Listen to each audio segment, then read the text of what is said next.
გიორგი საღამოშვიდობისა, როგორ ხარ? გამარჯობა თეკლა, გამარჯობა, კარგად თავად როგორ ხარ? მის წყალობით, მადლობა. ძალიან საინტერესო თემა გვაქვს. აშკარად მოთხოვნადი აღმოჩნდი მაყურებლისთვის, იმიტომ რომ დილით მე ხო წინადღით ვიცი ხოლმე დადება გიორგი და რატომღაც დავაგვიანე და დღეს დილით დავდა ესე 12-ის ნახევრისკენ თუ 11 საათისკენ ანონსი და 800 ნახვა აქვს უკვე ანონს. გამოდის მაყურებელს მონატრებული ყავხარ და მოდი დავიწყოთ ლაივი და ძალიან მნიშვნელოვანი თემა გვაქვს აღებული. მადლობა. მარიამის მარხვა, ღვთისმშობლის არსი მართლმადიდებულ ქრისტიანობაში და დავიწყოთ გიორგი, ზუსტად ვიცი რომ შენ ძალიან მომზადებული ხარ ამ თემისთვის. მადლობა მოწვევისთვის კიდევ ერთხელ. შენთან მოსვლა, შენთან საუბარი ყოველთვის საინტერესოა. ძალიან მნიშვნელოვან საკითხს ვეხებით ჩვენ, როგორიც არის მარიამობის მარხვა და მასთან დაკავშირებული ყველა ეს მნიშვნელოვანი თემა, რაზეც უნდა ვისაუბროთ, რაზეც უნდა გავამახვილოთ ყურადღება და ჩვენ რო ვისაუბრეთ პრინციპში, აი ეს მახსოვს მე, რაზეც მქონდა განხილვა პრინციპში და სწორიც არის, იმიტომ რომ აქ ვერ ვისაუბრებთ ისეთ საკითხზე, რაც მხოლოდ მიძინებას ეხება, ასე ვთქვათ, უნდა ვისაუბროთ ძირითადად მთლიან ამბავზე. ძირითადად მოკლედ ჩვენ საუბარი გვექნება მარიამობის, ასე ვთქვათ, მარხვასთან დაკავშირებით და როდესაც ჩვენ ვეხებით წმინდა მარიამს, აქ აუცილებელია რომ ჩვენ ერთი რაღაც ვიცოდეთ რა, მხოლოდ მიძინებას ვერ შევეხებით, გამიგე? ანუ საუბარი უნდა გქონდეს მთლიანად ფაქტობრივად მისი, ასე ვთქვათ, ცხოვრების შესახებ, თუ როგორ ცხოვრობდა ეს უკანასკნელი, როგორი იყო ზოგადად ღვთისმშობელი და საუბარი დავიწყოთ მოდი მის, ასე ვთქვათ, დაბადებასთან დაკავშირებით, ხო? ანუ აი ვინ იყვნენ მისი მშობლები, სად, ასე ვთქვათ, მოხდა მისი ჩასახვა, რა ხდებოდა იმ დროში, იმიტომ რომ ზოგადად წმინდა მარიამთან დაკავშირებით ხო ჩვენ ცნობებს, ასე ვთქვათ, ბიბლიის ოთხთავი არ გვაწვდის. ამ ცნობებს ძირითადად ჩვენ ვიღებთ უშუალოდ აპოკრიფებიდან, ასევე ჰომილიებიდან და ყველა იმ სახის, ასე ვთქვათ, ინფორმაციებიდან, რომელიც დროთა განმავლობაში ჯერდებოდა, იკვრებოდა და ჩვენამდე ამ ყველაფერმა მოაღწია. აი სწორედ ესეთი იყო, ასე ვთქვათ, ერთ-ერთი მათგანი იაკობის პროტოევანგელეზე მაქვს საუბარი, რომელიც მეორე საუკუნის მეორე ნახევარში შეიქმნა და სწორედ იქ არის ნახსენები ღვთისმშობლის შესახებ, მისი განკაცების ამბავია ძირითადად მოტანილი და მისი მშობლები ვინ არიან, ხო? ღვთისმშობლის მშობლები არიან ესენი წმინდა იოაკიმე, რომელიც იყო დავითის შტოს თავმავალი იუდას ხაზით და მეორე ეს არის წმინდა ანა, ხო, წმინდა ანა, რომელიც არის მათთანი სასული, ეს არის აარონის ღვთისმსახურის, ასე ვთქვათ, ხაზით წამოსული და აქაც თქვენ დააკვირდით ერთ რაღაცას, რა, როგორი საინტერესო რაღაც იკვრება, ხო, რომ დავითის შტო, დავითის ხაზი, ეს არის სუფთა მესიანური ხაზი. და აარონის ხაზი ეს არის საღვთისმსახურო ხაზი, გამიგე? ესე იგი აი მესიანური და საღვთისმსახურო ხაზი როგორ არის შეერთებული ერთმანეთთან და აი ამ შეერთების შედეგად, ასე ვთქვათ, ვიღებთ უკვე ბრწყინვალე ნაყოფს, ხო, ნაყოფი, რომელიც გახლავთ შემდგომ უკვე ღვთისმშობელი. აქ ჩვენ პროტოევანგელიაში ხვდებით კიდევ ერთ საგულისხმო დეტალურ ინფორმაციას, რომ წმინდა იოაკიმესა და წმინდა ანას 50 წლიანი ურთიერთობის შედეგად შვილი არ ყავდათ, ანუ ნაყოფი არ იყო გამოღებული და მოგეხსენებათ ახლა ძველი აღთქმის ცხოვრებაში, მაშინდელ ცხოვრებაში, ხო, ებრაელებში იყო ასეთი წესი, თუ შენ, ესე იგი, შვილი არ ყავდა და შენს მოდგმას ნაყოფი თუ არ ქონდა გამოღებული, სირცხვილად ითვლებოდა რა, სირცხვილად კი არა, გარეთ ვერ გამოხვიდოდი რომ იტყვიან და საკმაოდ ისეთ რთულ მდგომარეობაში აღმოჩნდებოდი და ერთ-ერთი დიდი დღესასწაული როგორიც იყო იერუსალიმის ტაძრის განახლებასთან მიმართებით, წმინდა იოაკიმე მივიდა ამ დღესასწაულზე, მამა უშუალოდ ღვთისმშობლისა, რადგანაც ძღვენი მიეტანა, შესაწირი მიეტანა ტაძარში და მაშინ იერუსალიმში იყო ასეთი მღვდელმთავარი ისახარი, რომელმა მღვდელმაც უკუაგდო მისი ძღვენი და უთხრა რომ მე შენგან ეხლა არ შევიწირავ ამას, იმიტომ რომ შენ უნაყოფო ხარ, შენ ისრაელის თესლი არ გაგიმრავლებიაო და შენ წარმოიდგინე არა მარტო მღვდელმთავარმა ისახარმა, არამედ თანამემამულეებიც, ვინც იყვნენ, ესე იგი თანამოძმეები, ისინიც აყვნენ, გამიგე? და ესე გამოვიდა, რომ ესეთი შეურაცხყოფა მიაყენეს წმინდა იოაკიმეს და ადამიანის გულმაც ვერ გაუძლო ეხლა, ხო და ადგა წმინდა იოაკიმე და მიდის მე უკვე 40 დღის განმავლობაში უდაბნოში, სადაც მარხულობს, გოდებს ღმერთს ეხვეწება, რომ ეს შეურაცხყოფა როგორმე აირიდოს თავიდან. ამას როდესაც გაიგებს უკვე წმინდა ანა თუ რა მოხდა, იმ ტაძარში მისვლისას, თავადაც ბუნებრივია ძალიან შეწუხდება, ქალია, მით უმეტეს მანდილოსანია, გამოიწევა ასე ვთქვათ შეკრებილთაგან, გავა ბაღში, სადაც განცალკევდება, ლოცულობს, დაფნის ხის ძირას ჯდომარე და ლოცვის დროს მოულოდნელად მას გამოეცხადება ანგელოზი, რომელი ანგელოზიც, უფლის ანგელოზი ახარებს მას და ეტყვის, რომ უფალმა ისმინა შენი ლოცვები, გეყოლება შენ შვილი და შენი თესლისგან იკურთხება ყოველი ტომი დედამიწაზე. ამ ასე ვთქვათ, შენი ასული სახელი იქნება მარიამი და კაცობრიობა მისგან მიიღებს მხსნელს. დაიჯერებს ბუნებრივია წმინდა ანა ამ ყოველივეს. ანგელოზი ეტყვის კიდეც, რომ სწრაფ წავიდეს, იმიტომ რომ იერუსალიმის ტაძრის კარებთან უნდა შეხვდეს და შეეგებოს მის მეუღლეს, ხო, წმინდა იოაკიმეს. იოაკიმესაც გამოეცხადება სხვათა შორის ანგელოზი და ამ 40 დღიანი გოდების მარხვის ლოცვის შედეგად ახარებს იმას, რომ შენ გეყოლება შვილი და ეს სირცხვილი უკვე დაძლეულია. ეხლა შეხედე აქ როგორი რამ ხდება, ყოვლადწმინდა მარიამი მთის ფერდობზე შეფენილ პატარა ქალაქ ნაზარეთშია დაბადებული. ეს ქალაქი საერთოდ იერუსალიმი, ასე ვთქვათ, ნაზარეთიდან იერუსალიმამდე 3 დღის სავალია რა დაახლოებით და მართალმა ანამ იქვე პირობა დადო, რომ შვილს აუცილებლად გაზრდიდა საუფლო წიაღში, მას ასე ვთქვათ, მიიყვანდა ღმერთთან და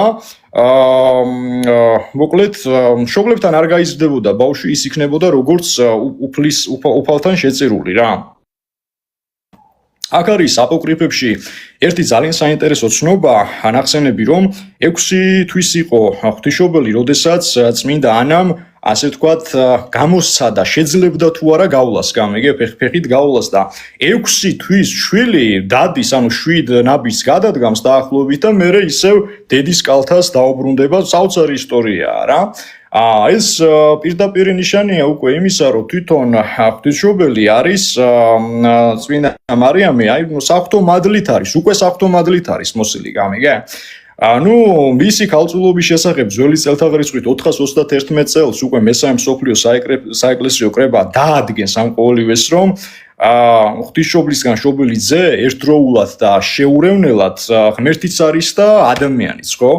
ეხა იერუსალიმის ტაძრის ირგვლივ საერთოდ 3 წლის ღვთისმშობელი უკვე როდესაც მიყავთ ტაძარში, ხო, თავის მშობლებს, იერუსალიმის ტაძრის ირგვლივ იყო ესეთი შენობა, რომელ შენობაშიც იმყოფებოდნენ უშუალოდ ქვრივი ქალბატონები, რომლებმაც თავის დროზე დაკარგეს მეუღლეები, იმყოფებოდნენ ასევე ის პირები, რომლებმაც საკუთარი ცხოვრება მიუძღვნეს უფალს, ღმერთს და იმყოფებოდნენ ასევე ის ადამიანები, რომლებიც ბავშვობიდანვე, ანუ ყრმობიდანვე, აი ასე ვთქვათ, პატარაობიდანვე დებდნენ უკვე ფიცს, ხო, აი ქალწულობის ფიცს რომ იტყვიან და 3 წლის ასაკში მიყავთ წმინდა იოაკიმეს და წმინდა ანას ღვთისმშობელი უფალთან, რაზედაც წმინდა გრიგოლ პალმა ერთ-ერთი უდიდესი და ძალიან ძლიერი, ძალიან მაგარი ქრისტიანი მართლმადიდებელი მამა ბრძანებს, რომ მათ ღვთისგან დაპირებული მიიღეს და პირობა და ასე ვთქვათ, დაბადებით აღსრულდა. შემდეგ ღვთისგან ბოძებული მათ ღმერთსვე დაუბრუნესო. გენიალური სიტყვებია, ხო, იმიტომ რომ ღმერთი დაპირდა მათ, რომ მე თქვენ მოგცემთ კი ბატონო შვილს, იქნება ის ასული, რომელსაც უწოდებთ მარიამს, ოღონდ აი მეორე პირობა, მეორე აღთქმა უკვე რაც ჰქონდათ მშობლებს დადებული, აი ეს აღთქმა უკვე დაუბრუნდათ, რა თქმა უნდა, ღმერთს, ანუ ესე იგი პირობით შესრულდა.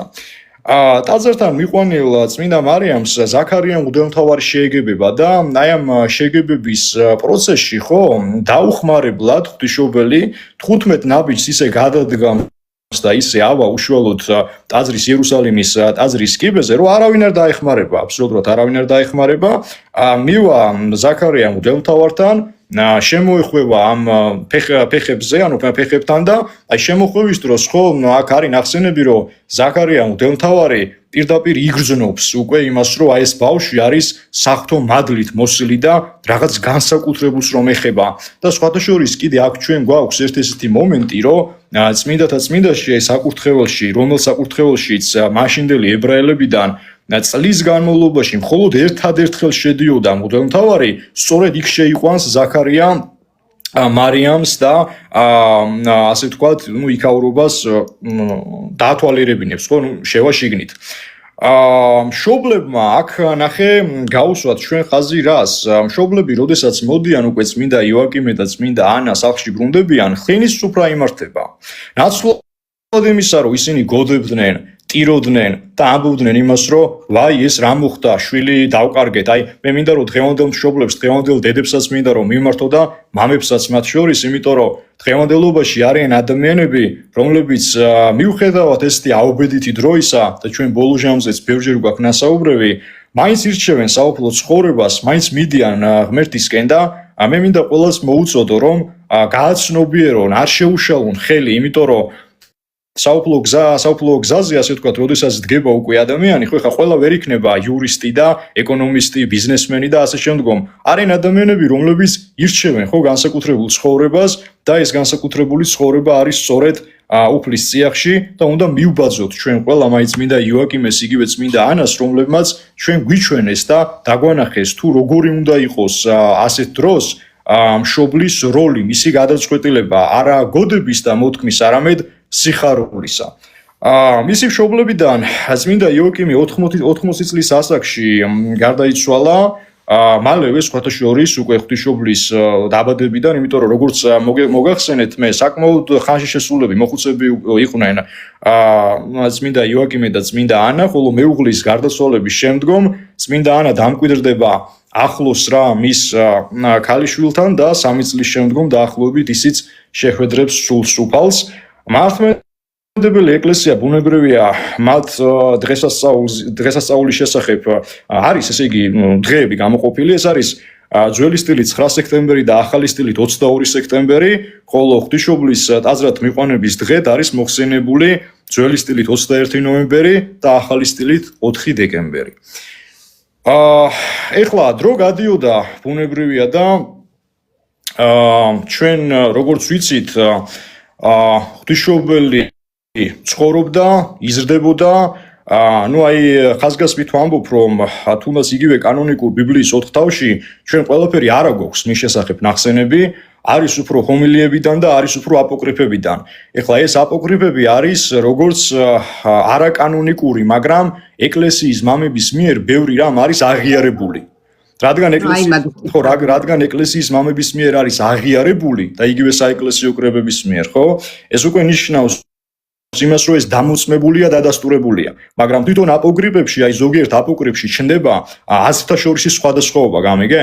და სადაც ესეთი სხვადასხვაობები გვაქვს, ბუნებრივია, რომ იმას ეკლესია ვერ მიიღებდა, იმიტომ რომ ჯერ ეს კიდევ საკამათოა და ჯერ ეს კიდევ განიცდის შეჯერებას, შეჯამებას იმისთვის, რომ დაიწუროს ეს ინფორმაცია და მივიღოთ, ასე ვთქვათ, უფრო ზუსტი, უფრო სანდო წყაროდან გადმოცემული. ჭეშმარიტებამდე უნდა დავიდეთ. ჭეშმარიტებამდე უნდა მივიდეთ რა. ეხლა იგივე თუნდაც ძველი აღთქმისეული ცხოვრება, ხო? ხალხო რაც ძალიან ბევრს ეშლება ხოლმე და რაც ძალიან ბევრს ერევა რა, სამწუხაროდ. რა არის ძველი აღთქმა? აღთქმა ზოგადად ეს არის უფალსა და ღმერთს შორის დადებული პირობა. აი თანამედროვე ტერმინოლოგიით რომ თქვა, აღთქმა იცი რა არის, აი როგორც კონტრაქტი. მოდი ესე ვთქვათ, ხვდები, აი მე და შე რომ დავდოთ ეხლა პირობითად რაღაც კონტრაქტი, ხო, რაღაც რომ აი რაღაც დოკუმენტს რომ მოვაწეროთ ხელი რა. ეს არის პირობა. და საერთოდ რა არის ძველი აღთქმა?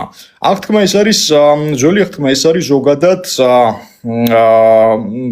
ჩვენ რასაც ვკითხულობთ იგივე მოსეს თავზე, გამოსვლის თავზე, ძველ ისრაელზე, ეს არის ასე ვთქვათ აბრაამთან, ისააკთან, იაკობთან დაკავშირებული საკითხები, ეგვიპტის მეფეებზე, წინასწარმეტყველებებზე, წინასწარმეტყველებს რომ ცხადებოდა თვითონ ქრისტე ღმერთი, ხო ეს უფალი, იმიტომ რომ რატო ახსენე ხა მე ქრისტე ღმერთი, ძალიან ბევრ მორწმუნე ადამიანს, რომლებიც ტაძარში დადიან და სამწუხაროა რომ ასე იქცევიან, გონიათ რომ ძველი აღთქმის ღმერთი არის სხვა და ახალი აღთქმის ღმერთი არის სხვა. საოცრებაა პირდაპირ. ახალ ხო ესე არ არის, იმიტომ რომ ძველი და ახალი აღთქმის ღმერთი ეს ერთი და იმავეა. ეს არის ქრისტე ღმერთი, ხო?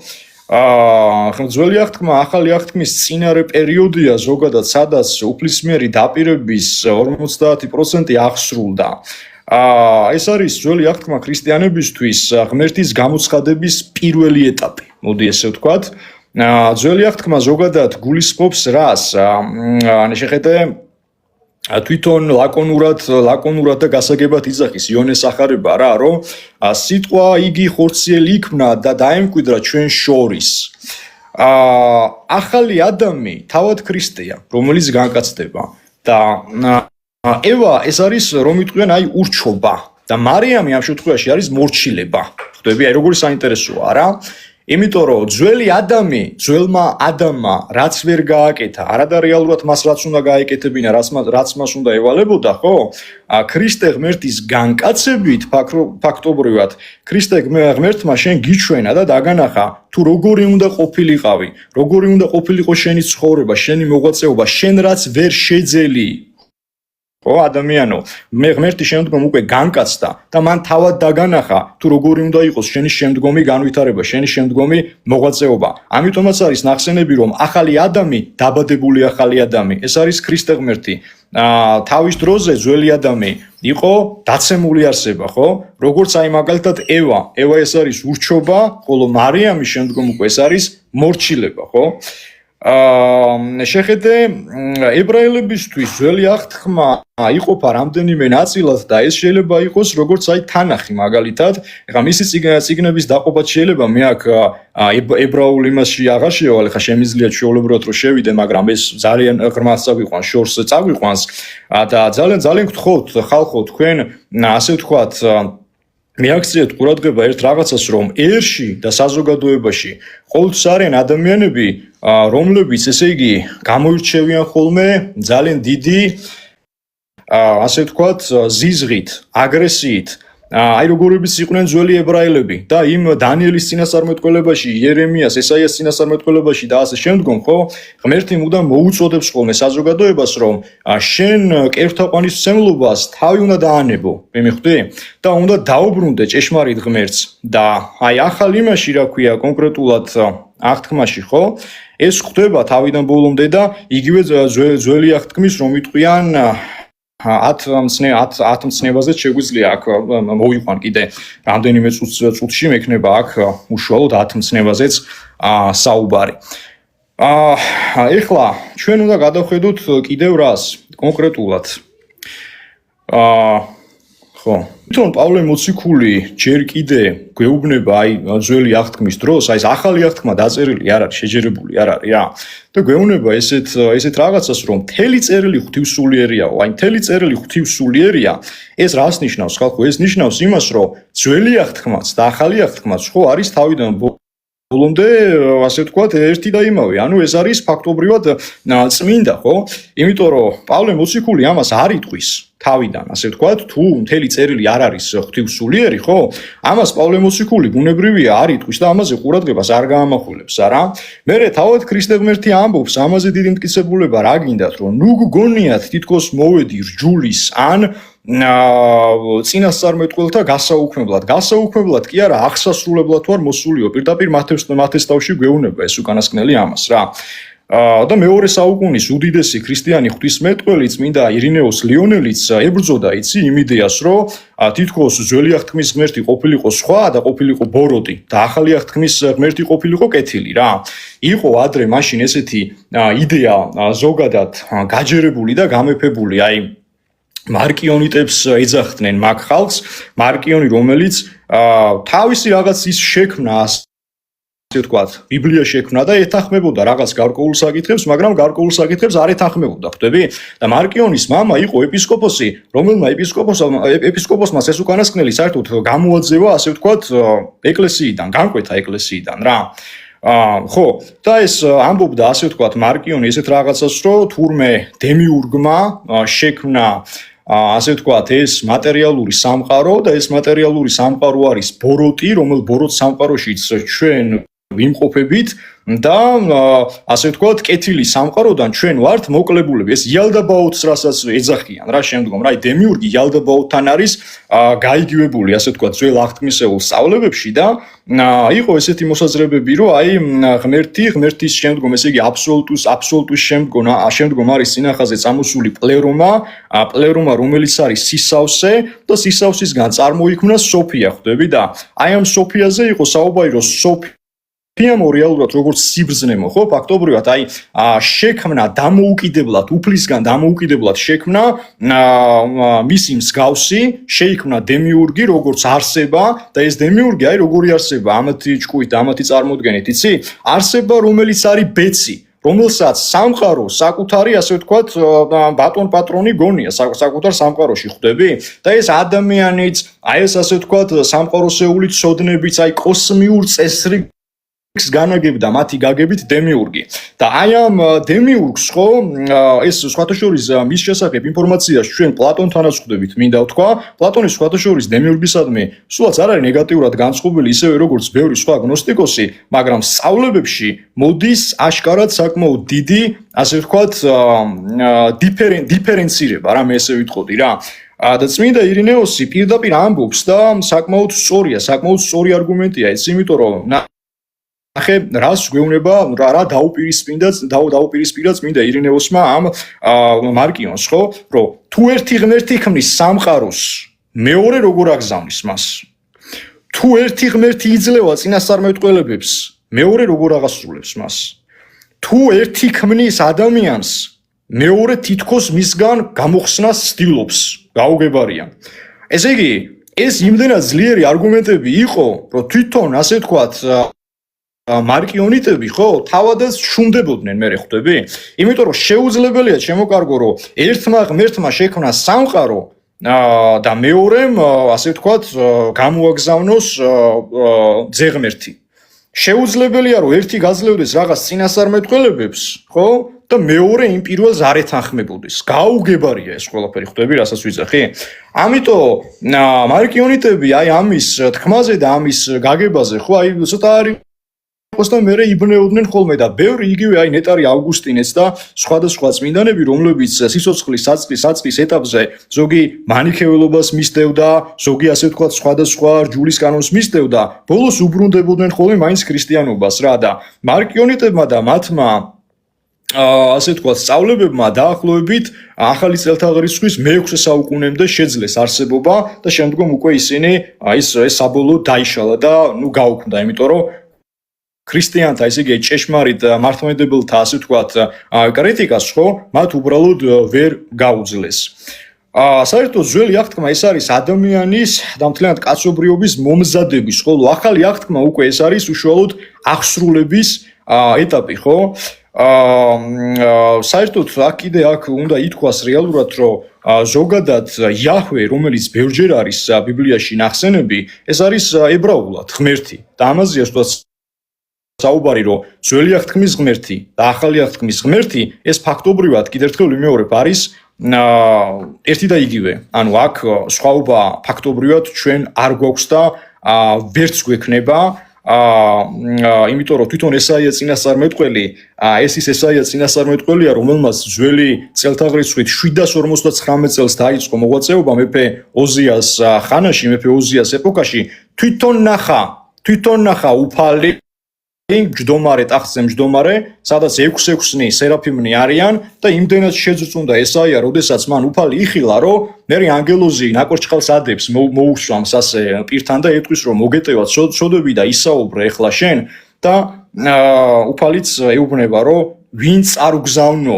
ხალხთანო და ესაია უდასტურებს, რომ მეწავალ ხალხთანო და ღმერთიც ეუბნება, რომ მოეშვან ხო უშუალოდ კეფთაყვანისმცემლობას ებრაელები და არა მარტო ებრაელები, ვინც არიან იმ დროის საზოგადოება და შეუდგნენ ჭეშმარიტი ღმერთის ძიებას. ეხლა სხვათა შორის იერემია წინასწარმეტყველიც კი 6 საუკუნით ადრე გვამცნობს ქრისტე ღმერთის განკაცების შესახებ და სხვათა შორის იერემია წინასწარმეტყველი ჩვენ გვეუბნება კიდე იმას, რომ ყველანაირი სახის ნაციონალურ, სოციალური, ასე ვთქვათ, პოლიტიკური ილუზიები დაინგრევა და ღმერთსა და ადამიანს შორის აი ეს ჩატეხილი ხიდი ხო რაც არის აუცილებლად აღდგება და მისი მათე სახარების 26 თავში პირდაპირაა ნახსენები ქრისტეს სიტყვები ხო რომ ესე არ სისხლი ჩემი ახალი აღთქმისა იმ მრავალთათვის დათხეული და მისატევებლად სოდვათა აი ამას ფაქტობრივად აი ამ ყველაფერს იერემია წინასწარმეტყველი 6 საუკუნით ადრე ფაქტობრივად გადმოგცემს რა ამიტომ ჩემო კარგო გაუგებარია კონკრეტულ რომ ძველი აღთქმის ღმერთი, რომელიც ქრისტე ღმერთზეა საუბარი, აგერ წინასწარმეტყველებს ეცხადება, ჩვენ ვიცით ეს ყოველივე როგორ უნდა იყოს და რა უნდა მოხდეს და საზოგადოება, მეორე საზოგადოება, სამწუხაროდ მორწმუნე საზოგადოება ამბობს იმას, რომ თურმე ძველი აღთქმის ღმერთი ყოფილა ბოროტი, სხვა და ახალი აღთქმის ღმერთი ყოფილა აბსოლუტურად სხვა. აი, წმინდა ირინეოს ლიონელმა გააცა ამტვერა ფაქტობრივად ამ ადამიანების ეხლა როგორც მე მოიყვანე მაგალითები ხო ამ ადამიანთა შეხედულებები რა აბსოლუტურად გააცამტვერა ეხლა შეხედე საერთოდ აქ არის კიდე ერთი რაღაც მნიშვნელოვანი აი 64-დან გამოძევების მომენტსაც მინდა რომ შევეხო იმიტომ რომ რატო ნახე იმიტომ რომ ძველი აღთქმა ეს არის სინანულის ხალხო არა მარტო ომების სიბოროტის ასე ვთქვათ, კიდევ გაუგებრობების, ღმერთსა და ადამიანს შორის კონფლიქტის, არამედ ეს არის მუდმივი სინანულის, იმიტომ რომ თვითონ ძველი აღთქმის წინასწარმეტყველებს, ხო, აი, იგივე ესაიას მაგალითი რატომ მოიყვანე, რომელმაც პირდაპირ იხილა უფალი, პირდაპირ ეუბნება უფალი ამ საზოგადოებას, რომ შეინანე ეს კერთაყვანისმცემლობა. რამე თუ ეს გზა არის შეუულებრივად დაამღუპველი, მაგრამ საზოგადოებას სინანულში ჩავარდნა არ უნდა. და რა მოხდა ეხა სამოთხეში ნახე სამოთხეში რეალურად როდესაც გამოძევდა ადამი რის სიგულისთვის გამოძევდა სინანულის არ ქონის ხო შეხედე როგორი მომენტია ადამი ამბობს ეს რაღაცას რომ მე კი არ გავაკეთეო ევამ გააკეთო და ევა იზირას პასუხობს რომ მე კი არა გველმა მითხრაო გამიგე ესე იგი ღმერთი რომელმაც ჩვენთვის ყველაფერი საუკეთესო გაიმეტა და ჩვენ ესეც არ უნდა დაგვიწყდეს რომ სამოთხეში ნებისმიერ მნათობზე ნებისმიერ პარანორმალურ მოვლენაზე მათ შორის ცხოველებსა და ადამიანს შორისაც იყო გენიალური ურთიერთობა დღეს ახლა შენ მიხვალ ესე პირობითად ლომთან ან მაგალითად ვებთან ან თუნდაც გველთან აგერ კონტაქტი იყო მიხვალ და ესე დაელაპარაკები ეთქვი რამეს შეგშამენ ესე იგი იმდენად დიდი წესრიგი იყო და იმდენად დიდი მოწიწება და პატივი ჰქონდა ადამიანისადმი ადამი იყო როგორც აღმატებულ ხარისხში აი ეს პლანეტებიც ახლა მაგალითად ხო თუ კი რომელიმე ციური სხეული იგივე ამინდი ხო ზეგავლენას ახდენს ადამიანზე არა ყველაფერს თავი დავანებოთ აი მაშინ მაგალითად 64-ეულ წიაღში ესე არ იყო იმიტომ რომ ადამი ხაზგასმით ვამბობ აღმატებულ ხარისხში იმყოფებოდა იმდენად აღმატებულ ხარისხში იმყოფებოდა რომ მისი ჩანაწერებიდან და სხვადასხვა აპოკრიფებიდანაც ვკითხულობთ არა მარტო ოფიციალური ოთხთავიდან რომ ის არ ქმეოდა ცხოველებს სახელებს ის შედიოდა პირდაპირ პირველი კავშირზე და კონტაქტზე ფაქტობრივად სინანულის არ ქონის გამო და აი ამ სინანულის არ ქონის გამო ხო აი ის კი არ თქვა რომ ღმერთო მე შევწდი და ბოდიში რომ აი ეს გავაკეთე და მაპატიე რომ ესეთი შეცდომა ესეთი რაღაც რომ მივიდა არა პირდაპირ გადავიდა იმაზე რომ აი სხვას გადააბრალა ხვდები და იმისთვის რომ ეხა არსებობს ამის შესახებ ერთი ასეთი გენიალური გამოთქმა ქართული გამოთქმა რომ სანამ ცუც არ გაიგებს ადამიანი იქამდე კარგის ფასს ვერ ისწავლისო ხო ამიტომაც უფალმა ესეთი განსაცდელები და გამოცდები მოუწყო არა მარტო ადამიანს მთელ მის მოდგმას ფაქტობრივად და აი მოდგმიდან გამომდინარე ჩვენ ხედავთ თუ რამდენი ცივილიზაცია რამდენი წლების განმავლობაში დავდივართ აი ამ უდაბნოში ხო ისევ და ისევ რომ ისწავლოს ასე ვთქვათ ადამიანმა მონანიება რა ხო, ამიტომაც იყო და ამიტომაც არის წმინდანების მიერ ნახსენები, რომ ახალი ადამიანი ეს არის ქრისტე, რომელიც უკვე პირდაპირ გასწავლის თავისი პოსტულატებით, თუ როგორი უნდა ყოფილიყო ძველი ადამი, მაგრამ ის ვერ იყო ისეთი. და ნახე, ძველ აღთქმაში თუ ღმერთი შენ გესაუბრება გამოცხადებით, აი მაგალითად მთავარანგელოზი გაბრიელი დანიელ წინასწარმეტყველს, ხო? პირდაპირ უხსნის, უფლის გამოცხადების ამბებს უხსნის, რომ აი დანიელიც ეკითხება, რომ აი ეს როგორ არის და მთავარანგელოზი გაბრიელი უფლის მაცნია, ხო, უფლის პირით ესაუბრება, რომ აი ესეა მაგალითად ეს შეიძლება რომ ესე გაიგო. ეხლა უკვე გამოცხადების დრო დამთავრდა გამიგი, ანუ პირველი მოსვლა უკვე ავტომატურად ნიშნავს იმას, რომ საქმის 50% ფაქტობრივად უნდა შესრულდეს. და იმ ებრაელებშიც კიდევ ერთხელ ვიმეორებ, ნაწილი დღესაც ვინც არიან ებრაელები, აგერ პირდაპირ ქრისტე ღმერთს შეურაცხყოფენ და ვიცით, ხო, ეს რა არაადეკვატური საზოგადოებაც არის, რა თუნდა მას ბევრი საუბარი, ხო? და ზუსტად როგორი არაადეკვატური საზოგადოებაც არის დღეს, მაშინაც აი მსგავსი არაადეკვატური საზოგადოება იყო იმ ეპოქებში, ხვდები? მაგრამ გამორჩეული ადამიანები იყვნენ, აი როგორიც იყო მოსე, როგორიც იყო ელია, როგორიც იყო ესაია, ოზია, დანიელი და სხვადასხვა ასე თქვათ ეს იქნებიან წინასწარმეტყველები თუ ის მოციქულები, თუნდაც ქრისტეს მოციქულები, რომლებიც მასთან იმყოფებოდნენ. ესე იგი, ვინც კონკრეტულად აღიარა ქრისტე ღმერთის უზენაესობა, ხო? ჩვენ იმ საზოგადოებასთან შეხება არ გვაქვს, მაგრამ სამწუხაროდ იყვნენ ისეთებიც, რომლებსაც ასე ვთქვათ, უფლის ქრისტე ღმერთის უზენაესობა ნაღიერები არ ჰქონდათ. მოშურნეები იყვნენ, საკმაოდ ნეგატიური საზოგადოება იყო და აი ამ ნეგატიურ საზოგადოებასთან ქრისტეს უწევდა, არსებობა უწევდა და ისიც ცრემლად ასე ვთქვათ, იღვენთებოდა, ხო, რომ იტყვიან, რომ აი ისიც ეხლა მემახსენდება კიდე ერთი მომენტი, ადრე მაშინ ძველად ისრაელში რაბინებთან მიდიოდნენ ხოლმე და რაბინებს რა ფუნქცია ჰქონდათ, იცი? რაბინის ფუნქცია იყო ეგეთი, რომ არა მარტო ის სასულიერო პირი იყო, არამედ რაბინის ფუნქციაში შედიოდა აი მაგალითად ასე ვთქვათ, დავა, სასამართლო დავა, კამათი, რომ და-ძმას შორის, ძმებს შორის, ხო? თუ მოხდებოდა რაღაც გაუგებრობა და გაურკვევლობა აი ქონებასთან დაკავშირებით რა, რაბინს შეეძლო რომ ეს კითხი მოეგვარებინა და ქრისტესთან მიდის ერთ-ერთი მოქალაქე, ეს ერთ-ერთი ებრაელი და ეუბნება ესეთ რაღაცას, რომ მოძღვარო, თუ შეიძლება რომ წამომყევი, იმიტომ რომ ჩემს ძმასთან მოსაგვარებელი მაქვს ქონებრივი დავა და მომაგვარებინა და ქრისტე იცი რას პასუხობს? კაცო, მე ვინ დამსვა თქვენს მსაჯულად ან თქვენს მოსაგვარებლათო? გენიალურია, ხო? აი პირდაპირ გეუნება, პირდაპირ გასწავლის, თან ქრისტემ იქ სიხარბე დაინახა, ხვდები? სიხარბე დაინახა თან და პირდაპირ უთხრა, რომ მე ვინ დამსვა თქვენს საჯულად, ან თქვენს მოსარიგებლად. რაც პირდაპირ განა ქრისტეს არ შეეძლო, ღმერთია, ხო? განა არ შეეძლო მას, რომ აი სიტყვაზე, აი ეს კონკრეტული საკითხები, რაც იყო, მოეგვარებინა და უცბად დამთავრდებოდა, ხო? ყოველივე, მაგრამ იქვე დასცენს ესეთი იგავი, სადაც არის ნახსენები, რომ აი ეს მდიდარი როგორ ტკბება თავისი ცხოვრებით და იმ საღამოს გარდაიცვლება. აი ეს მდიდარი ადამიანი დილით ტკბება თავისი ცხოვრებით და საღამოს ასე ვთქვათ გარდაიცვლება, გამიგე? ხო, აი ეგ ერთ-ერთი ადამიანის სვამს კითხვას, რომ რატომ იყვნენ წინასწარმეტყველი ყველა ებრაელი.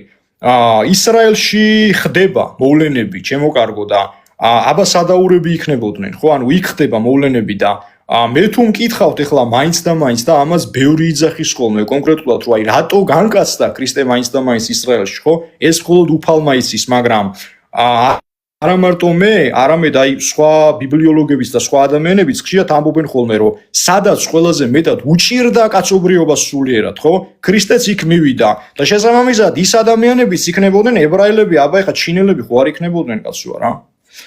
ხო, მერე თავარი თუ ძველი აღთქმის ღმერთი, აი რასაც თქვენ ამბობთ, ხო?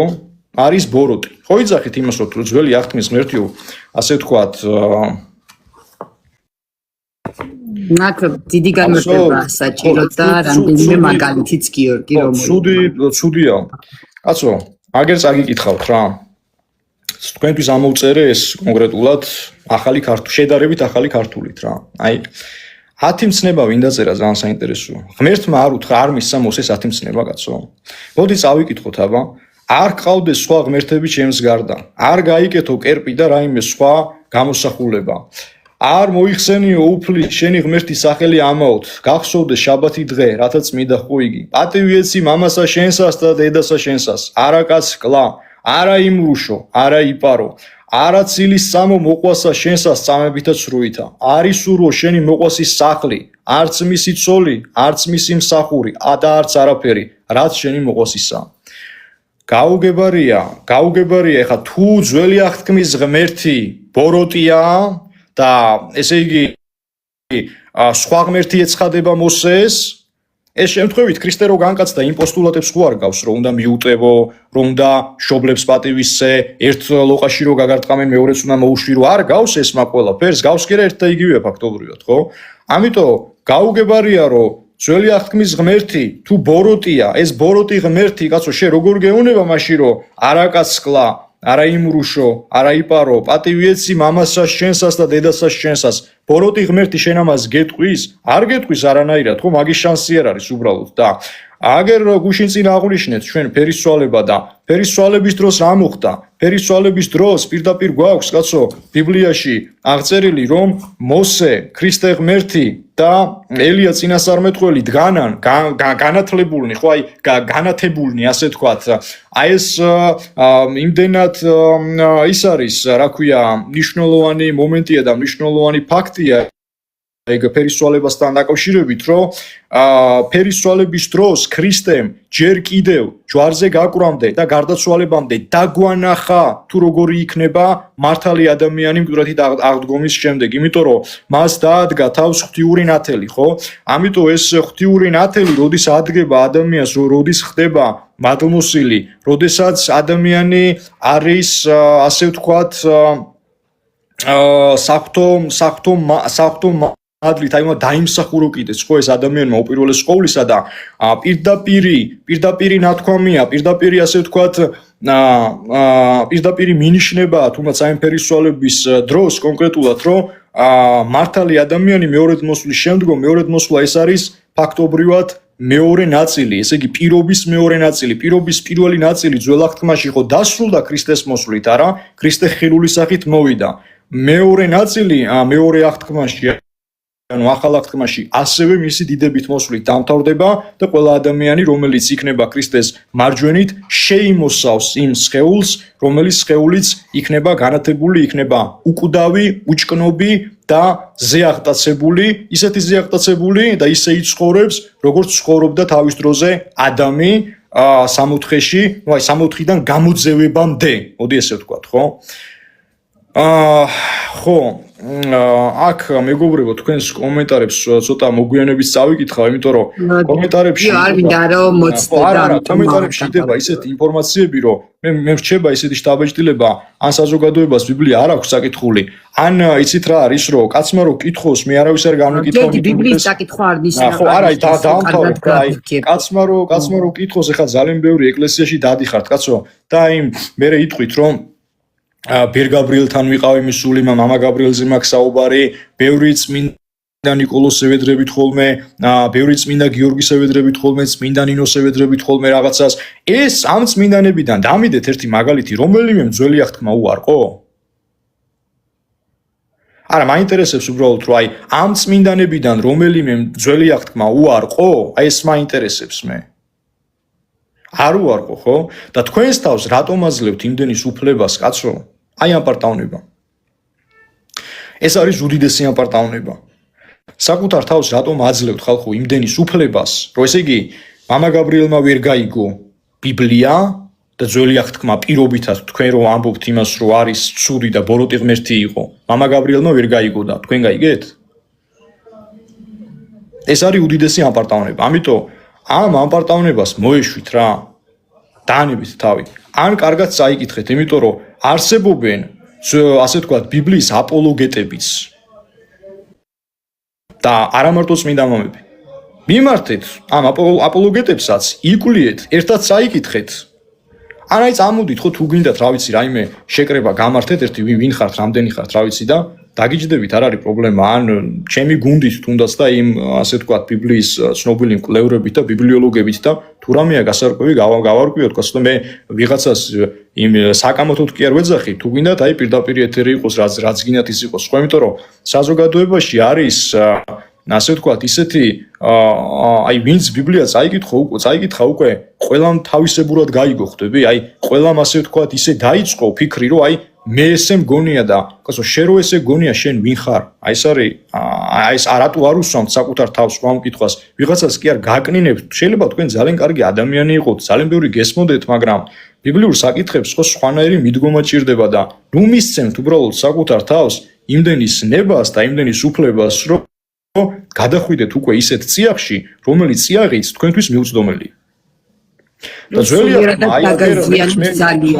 მე ხშირად ვიძახი ხოლმე, ვინმე ხუცო წერს აქ ისეთ რაღაცას, მოგესალმებით და მადლობა ესეთი კომენტარისთვის. მე ხშირად ვიძახი ხოლმე ზუსტად აი ამ კომენტარს, რომ ძველი აღთქმა თუ არის ის ადამიანმა ახალს ვერ გაიგებს. ახლა რისი თქმაც მინდოდა ეს გააჟღერა, ღმერთმა დაგულოსოს რა ვიცი, მადლობა ამ კომენტარისთვის. ძველი თუ არის ის შემოკარგო, ახალს ვერ გაიგებ. ვერ მიხვდები უბრალოდ და მე ეს 10 მცნება, ის წინასწარმეტყველებები, იგივე დანიელის, იგივე წარმეტყველებები უშუალოდ სხვადასხვა ესაიასი, იერემიასი და ასე შემდგომ ტყუილად კი არ ვახსენე მე. იმიტომ რომ პირდაპირ იქ საუბარია ის დიალოგებს შეხედეთ, ხო? დიალოგებს შეხედეთ, იქ საუბარია პირდაპირ მონანიებაზე, კერპების მსხრევაზე, გამძლეობაზე, ღმერთთან ყოფნაზე, მონოთეიზმზე და არა პოლითეიზმზე. რა ვიცი? კეთილი. ეხლა გიორგი ვფიქრობ დავუბრუნდეთ უკვე ისევ ღვთისმშობლის ნაწილს და ეს მე რატო განაწილი მაინტერესებს. ეს აუცილებელი იყო რაზეც ეს არა, ეს რო არ ახსენო, უბრალოდ მე ეთერამდეც გითხარი რა, შენ რეალურად რომ ეს არის რაღაცა ერესია, ახალი ერესია შემოსული ჩვენს ცნობიერებაში და ამ ერესს უნდა მოიღოს ბოლო რა, იმიტომ რომ საზოგადოება, ასე ვთქვათ, მაინც ვერ იგებს თუ რაშია საქმე, არ ვიცი, მაგრამ მე როგორც ახლა ერთი, ასე ვთქვათ, ადამიანი, რიგითი ადამიანი, ხო, რომელიც მე არ ვამბობ იმას, რომ ბიბლია გადაბულბულებული მაქვს, ახლა ამ შეურაცხყოფას ჯერ პირველ რიგში ჩემ თავს არ მივაყენებ, ჩემზე მაგრებიც არსებობენ და ვიღაცა ღმერთმა ყველას გაუმარჯოს, მაგრამ მეც ვიცი და მეც ვერ ყვევი რაღაცებში, ხო? ამიტომ ვალდებული ვარ, რომ ეთქვა ეს რა. ხო. და ყველაზე მნიშვნელოვანი კიდე რა არის, რომ ადამიანები ფერისცვალებასაც ზეიმობენ და იმ ფერისცვალების დროს რო ვეუბნები, რომ კაცო, მოსე იდგა მეთქი, ქრისტეს გვერდით მეთქი, ხო? და მოსეს ხო ვერ იტანენ, ხა რამხელა იმაში მოდიან, წინააღმდეგობაში მოდიან, ხო წარმოგიდგენია რა. კარგი. მგონია ეს მართლმადიდებლური სწავლებები და წიგნიერება აკლია საზოგადოებას, ჩვენს მოწმუნე საზოგადოებას და ამის რომ ადამიანი უნდა იყოს უფლის მოშიში რა ზოგადად, აი შიში შეიქმს სიყვარულსაო, რას ნიშნავს ეს ხო? როდესაც შენ რაღაცის გეშინია ფსიქოლოგიურად, პირდაპირასია, შენ იკვლევ იმას. ვალდებულიც ხარ რომ ის გამოიკვლევ, იმიტომ რომ შიში უნდა გადალახო. და კვლევის პროცესში, აი რატო ამბობენ ხოლმე რომ უფლის უნდა გეშინოდეს, იმიტომ რომ თუ შენ უფლის მოშიში იქნები, შენ კვლევის პროცესში იქნები და კვლევის პროცესში უკვე ეტაპობრივად და თანდათანობით უახლოვდები უფალს და გრძნობ უკვე რომ ღმერთო, რა დიადი ხარ, როგორი ტკბილია შენთან ყოფნა, როგორი მოსიყვარულე ხარ და თუ ჩვენ შორის რიდი არ იქნება და შიში არ იქნება, მაშინ ბუნებრივია, რომ ადამიანი განაგრძობს ურჩობას და ძველი ადამიანი ახლად ვერ დაიბადება. ხო. ეხლა საერთოდ მე წინა ეთერებშიც ვახსენე შენთან, რომ არსებობს მეთქი ორი დაბადება რა. პირველი დაბადება ეს არის ადამიანის ფიზიკური მოვლინება ამ ქვეყნად, როდესაც შენ მოდიხარ და უბრალოდ ფიზიკურად ხარ ჯერ ცოცხალი და მეორე დაბადება ეს არის უკვე სულიერი დაბადება, ხო? როდესაც შენ ცხოვრების რაღაც ეტაპზე, რაღაც წლებში ასე ვთქვათ, რეალურად იბადები, რეალურად უკვე შენ მიდიხარ საუფლო გზაზე დგები, გამიგე? ეს შეიძლება მოხდეს 10 წლის ასაკში, 20 წლის ასაკში, 50 წლის ასაკში, ეს არავინ არ იცის და ზოგადად განსაცდელები არის ძალიან მაგარი რაღაც, იმიტომ რომ აი ეს განსაცდელები აბრძენებს ხოლმე ადამიანს და შენ უკვე ვალდებულიც ხარ რომ სამყაროს სხვა თვალით შეხედო რა. მეორე დაბადება, სულიერი დაბადება ყოველთვის აღმატებულია ვიდრე ფიზიკური დაბადება, ხო, იმიტომ რომ დღესაც ეხა რომ გავხედოთ ჩვენ დავინახავთ რომ სანახევროდ ცოცხალია ეს ხალხი, ესე იგი ფიზიკურად ცოცხლები არიან, მაგრამ სულიერად არის უმრავლესობა ჩვეულებრივი მკვდარი ფაქტობრივად რა. ეს არის სამწუხარო რეალობა, ხო? ეხლა მე აქ მინდა რომ დაუბრუნდეთ კი ბატონო გიორგი ღვთისმშობლის ქალწულობაზე მინდა ვისაუბროთ და გამოცხადებაზე და ასე შეიძლება გავყვეთ თვითონ ასე ვთქვათ თვითონ ღვთისმშობლის ქალწულობას ხო ჩვენ გვამცნობს ესაია წინასწარმეტყველი და ქალწულის შობს ძეს და მას ერქმევა ემანუელ ეს არის მხსნელი სამყაროს მხსნელს ნიშნავს ფაქტობრივად და 8 საუკუნით ადრე აქვს ნათქვამი ესაია წინასწარმეტყველს რომ შემდგომ მერე უკვე კრავი როგორ დაიკვლება ეს დაკვლაში იგულისხმება რომ სვეპლად შეეწირება ხო ჩვენს გარემოს დღევანდელობას და იტვირთავს აი ამ ცოდვებს და აღსანიშნავი კიდე იცი რა არის რომ ზოგადად ჩვენ ეხა მე კიდე ერთ რამეს მინდა რომ შევეხო აქ საუბარი მაქვს უშუალოდ ასე ვთქვათ მირქმის ბრწყინვალე დღესასწაულზე იმიტომ რომ წმინდა სვიმეონ ღვთის მიმრქმელი იყო ასეთი ადამიანი ასეთი პიროვნება რომელიც ძალიან ასე ვთქვათ იკვლევდა რა ამ ბიბლიის ამბებს და ამ კვლევის პროცესში ნახე ძველი ბერძნულიდან უნდა გადაეწერა ბიბლია და როდესაც გადაწერის პროცესი იყო იქ ის შეხვდა ამ სიტყვებს რომ და ქალწული შობს ძეს და გაჩერდა უცბად ესო როგორ ხდები? რომ ქალწულმაო, როგორ უნდა შვასო, ესე იგი თუ შენ ეხა ურთიერთობა არ გაქვს მეორე და მამაკაცთან დამყარებული, ესე იგი შენ როგორ შობ, ხო? და როდესაც დააპირა სიტყვა ქალწულის დედაკაცად გადაკეთება, აი ამ დროს ჩნდება მასთან უფლის ანგელოზი და ეუბნება ესეთ რაღაცას.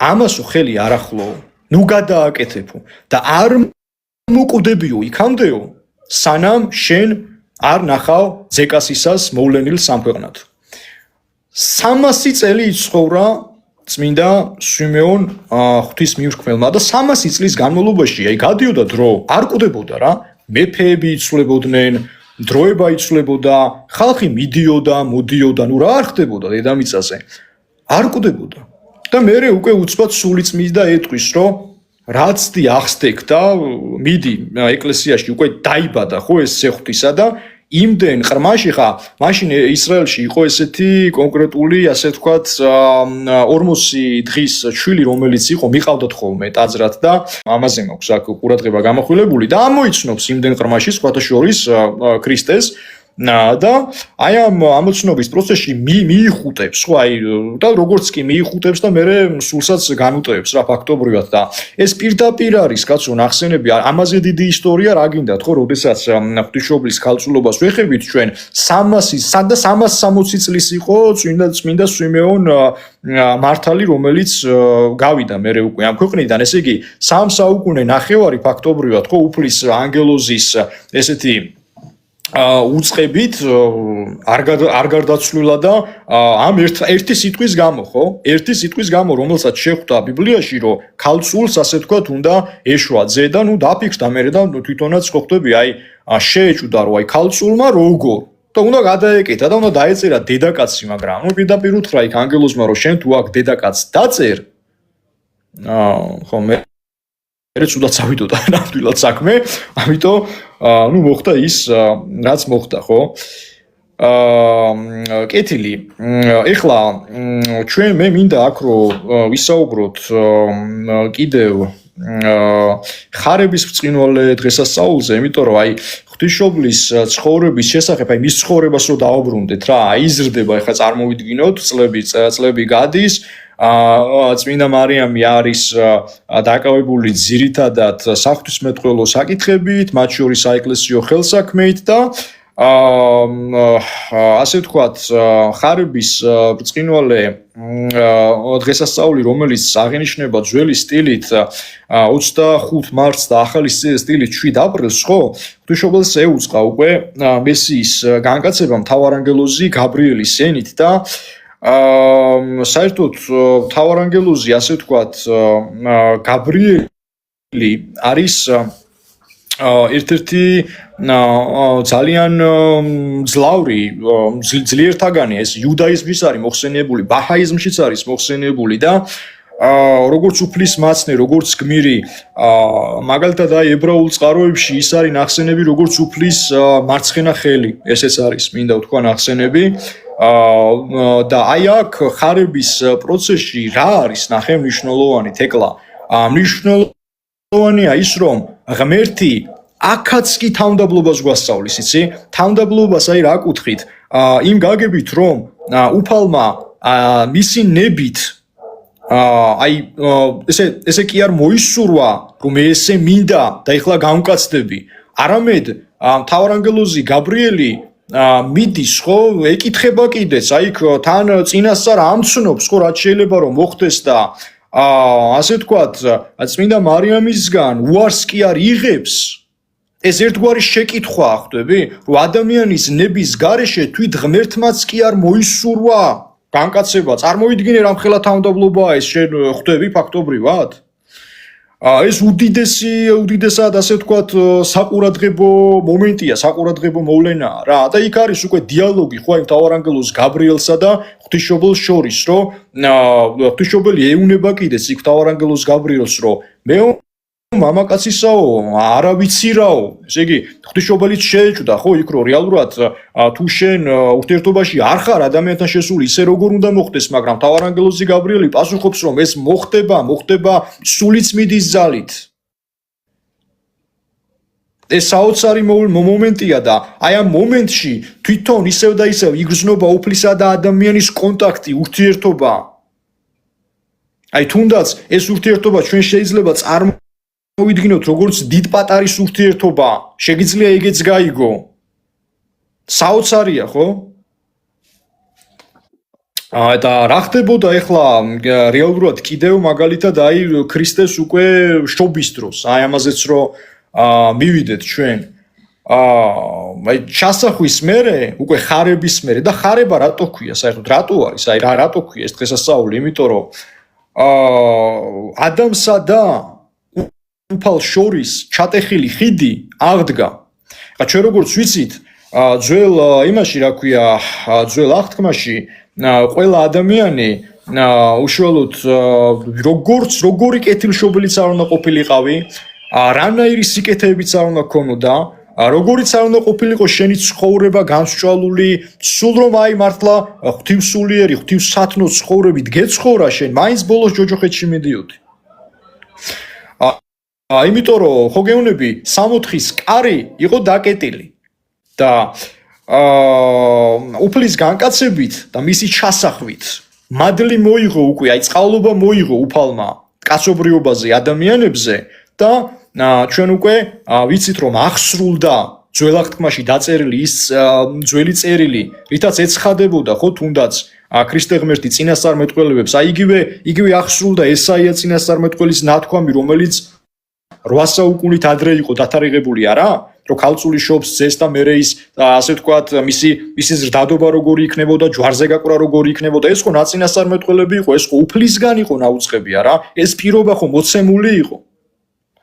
და ხარება ამიტომაც ქვია, რომ ხარებით ასე ვთქვათ, სიკვდილი როგორც კაცობრიობის ერთადერთი მტერი, უკვე წინასწარ იმტვრევა და წინასწარ ინგრევა. ხარებით ფაქტობრივად ადამიანი და უფალი რიგდებიან. ეს საოცარია, საგულისხმო, ამას სხვანაირად რა ვიცი, ეს არც უნდა მეთქვა და ამას ვერც გადავახტებით, ხო, პრინციპში. ეხლა იცი რა არის, რომ ზოგადად იმის შესახებ ძველი აღთქმის წყაროებში აი ამასაც მოგაწვით ამ ინფორმაციასაც რომ რა ქვია იმას ჯოჯოხეთს ერქვა შეოლს ეძახდნენ ძველი ებრაელები შეოლი იყო ეგ ადგილი ზუსტად აი მაგალითად ძველ ეგვიპტეში ქვესკნელთან იყო გაიგივებული დუატი ეგრეთ წოდებული დუატი მაგრამ იყო ისეთი ადგილებიც აი თუ შენ იქნებოდი პირობითად ესე იგი აი კეთილი სულის პიროვნება დადებითი კეთილი სულის პიროვნება ხო ასეთი ადამიანი კი წავიდოდა ეხა შავეთში მაგრამ აი ამ შავეთს მეორენაირად ერქვა ელიზიუმი იყო აი რჩეულების ადგილი რა სადაც ნაკლებად დაიტანჯებოდი გამიგე დაიტანჯებოდი მაგრამ აი შედარებით ნაკლებად დაიტანჯებოდი რა ხო აი ბევრნაირი ასე ვთქვათ ადგილებია როგორც ეგვიპტურ წყაროებში ასევე ებრაულ წყაროებში ძველ ქალდეურ წყაროებში თუნდაც თუ საითკენ ასე ვთქვათ მიდიოდა ადამიანი მისი გარდაცვალების შემდეგ აი შუმერული წყაროები რომ მოვიშველიოთ მაგალითად ძველი შუმერები ამ გარდაცვლილთა სამეფოს ეძახდნენ როგორც ქურ ირქალა აი ესე გამოითქმის აი ქურ ირქალა ნუ რამეს თუ მოგცემთ ახლა თქვენ არ ვიცი მაგრამ მათაც ჰქონდათ ეგ ადგილები და აი ზოროასტრიზმში მაგალითად ხო ძველი სპარსული ზოროასტრიზმი რომ ავიღოთ მათთვის ესეთი ადგილი იყო დუზაქს ეძახდნენ ხოლმე გარდაცვლილთა სამყაროს და გარდაცვლილთა სამეფოს მეცაც ვიტყვი სხვათა შორის ებრაელებთან ერთად აი ასე ვთქვათ ებრაელების პარალელურად ხო მაშინდელ სამყაროში აი ძველ სამყაროში იყო ინიციაციას აი ხელდასხმა რასაც ქვია ხელდასხმას აძლევდნენ ხოლმე აი მაგალითად ძველ ეგვიპტეში იყვნენ ქურუმები ხო ესეთები და ქურუმს რომ მიეღო ეხლა ბევრს გონია რატო წამოვჭერი ეს თემა გაკვირით ერთი წიანდებით აი ბევრ ადამიანს გონია რა ზოგადად რომ იგივე ერთ-ერთი კომენტარის ავტორს თუნდაც რომ აი მარტო ძველ ებრაულ ცხოვრებაში იყო გეგონება ეს რაღაც საღვთის მსახურო საღვთის მეტყველო ცხოვრება არა ჩემო კარგო უშუალოდ ასე ვთქვათ პარალელურ სამყაროში აი თუნდაც ეგვიპტე ხო ეხა ისრაელთან ახლოს არის ეს შორს არ არის ხო ნამდვილად და მათი ქურუმი რომ ყოფილიყო უკვე ხელდასხმული ცოტა გვიან მაგრამ აი როგორც ეზოთერულ ასევე აპოკრიფულ წყაროებში არის ნახსენები სხვადასხვა ავტორების მიერ რომ ქურუმს თუ უნდოდა ყოფილიყო აი მაღალ ხარისხში ზეაღმატებული ხო უნდა შესულიყო აი ეგვიპტის პირამიდებში 3 დღე-ღამის განმავლობაში იმ სარკოფაგებში უნდა მოევლო იქაურობა და იქიდან უნდა გამოსულიყო თუ მაგას შეძლებდა და აი ამ შიშს და აი ამ ესე იგი ისტორია, ერთ-ერთი დიდი ისტორია, ხო ეს ჩვეულებრივად თუ აი ამ საფეხურს გაივლიდა, მაშინ უკვე ხელდასხმული იქნებოდა. თუ ამას ვერ გაივლიდა, ის როგორც ქურუმი, უმაღლესი ქურუმი ვერ გახდებოდა ეგეთი, ხო? და იგივე აი ამ ეგვიპტის ასე ვთქვათ, ეგვიპტის ღმერთებზე ჩვენ ბიბლიის აპოკრიფებიც გვაწვის ინფორმაციას, რომ როდესაც უკვე დევნა გამოცხადდა და გაიქცნენ, ანუ მოუწიათ გაქცევა წმინდა მარიამს, ასევე იოსებს, მის მეუღლეს და ქრისტეს, ხო? იქ ეგვიპტეში როდესაც შედის და აი ეს ეგვიპტის ტაძრებმაც კი ხედი მოიხარესო, ეს ნათქვამია, ხო? აი დაიმსხრენ ეგვიპტის კერპებიო, ხო? საოცარ ინფორმაციებს გვაწვის ხო ამის შესახებ. უშუალოდ ნუ ესეც აპოკრიფებში ახლა აპოკრიფებში თქვენ იმასაც შეხვდებით რომ ერთ-ერთ მომენტში ეტყვის ქრისტე პალმის რტოც რომ დაიხაროს და ეს ტოტი როგორ დაიხრება ნუ ეტყვის რომ გასწორდეს და მე როგორ გასწორდება ნუ ესეთ რაღაცებსაც შეხვდებით თქვენ და ასე თქვათ არ გაგიხვირდეთ რა ეხლა ქრისტეს შობასთან დაკავშირებით ხო 2000 წლის წინ რომის იმპერატორი მაშინ იყო ავგუსტუსი. აი ამ ავგუსტუსმა სამხედრო და საგადასახადო საქმეების აღწერა წამოიწყო. ეს ის ავგუსტუსია, რომელიც გაიუს ოქტავიუსის სახელით არის ცნობილი და ავგუსტუსის წოდება მიანიჭა უშუალოდ სენატმა ამ უკანასკნელს. სხვათა შორის თვითონ არ იყო ორიგო მმართველი საწყის წლებში მაინც ყოველ შემთხვევაში და მოინდომა უკვე აღწერა მთლიანი ერის აღწერა, რომ ეს საგადასახადო სისტემის მოგვარებისთვის ეს აუცილებელი იყო. და ამის გულისთვის ხო, ეხა იუდეა იმხანად თან ცხადდებოდა როგორც რომის პროვინცია. და ეს ის ავგუსტუსია, რომელიც იულიუს კეისრის შვილობილია, გვახსოვდეს ჩვენ ეს ყველაფერი. და იულიუს კეისარს, როდესაც გარდაიცვალა, ნახსენები ყავდა ავგუსტუსი თავის ანდერძში, რომ ის სურდა, რომ ყოფილიყო შემდგომი რომის იმპერატორი რა. მათივე წესით უკვე წმინდა იოსები და ქალწული მარიამი გამოცხადდნენ უკვე, როგორც აი მეფე, ესე იგი დავითის შთამომავლები იყვნენ ისინი და დაბა ბეთლემს ეკუთვნოდნენ, ხო, აი დავითის სამშობლოში ჩავიდნენ და ну ხა იქ ძალიან მნიშვნელოვანი ისტორიებია კიდე აი შობის ღამე დგებაო, აქედან მოდის და სასწაული ხდებაო, ხო, აი ეს შობის ღამეზეა კიდე ეს ნახსენები რა. მაგრამ იმ ღამეში რა იგულისხმება, აბა ხალხო ჩვენ დავაკვირდეთ ამ ყოველივეს, ღამეს აქვს ორგვარი გაგება, ორგვარი მნიშვნელობა. ღამე ეს დაკავშირებულია სულიერ დეგრადაციასთან. ეს არის ღამე არის ეხა ნათელი არის სულიერი სინათლე, ხო? ღამე ეს არის სულიერი სიბნელე. როდესაც არავის ნაკლებობა. ხო, სწმენის ნაკლებობა, ანუ ღამე აი ამასთან არის გაიგივებული და ეს გვიჩვენებს ჩვენს სულიერ და ჩვენს მენტალურ მდგომარეობას. და ღამეს კიდე სხვა დატვირთვაც აქვს, იმიტომ რომ ეს არის დაცემულ სამყაროსთან ერთად კიდევ კონკრეტულად მეორე მომენტი, როდესაც შევხედოთ აბა კიდე შიგნით და კიდე სიღრმისეულად რა ხდება, არავის სარცალია, ხო?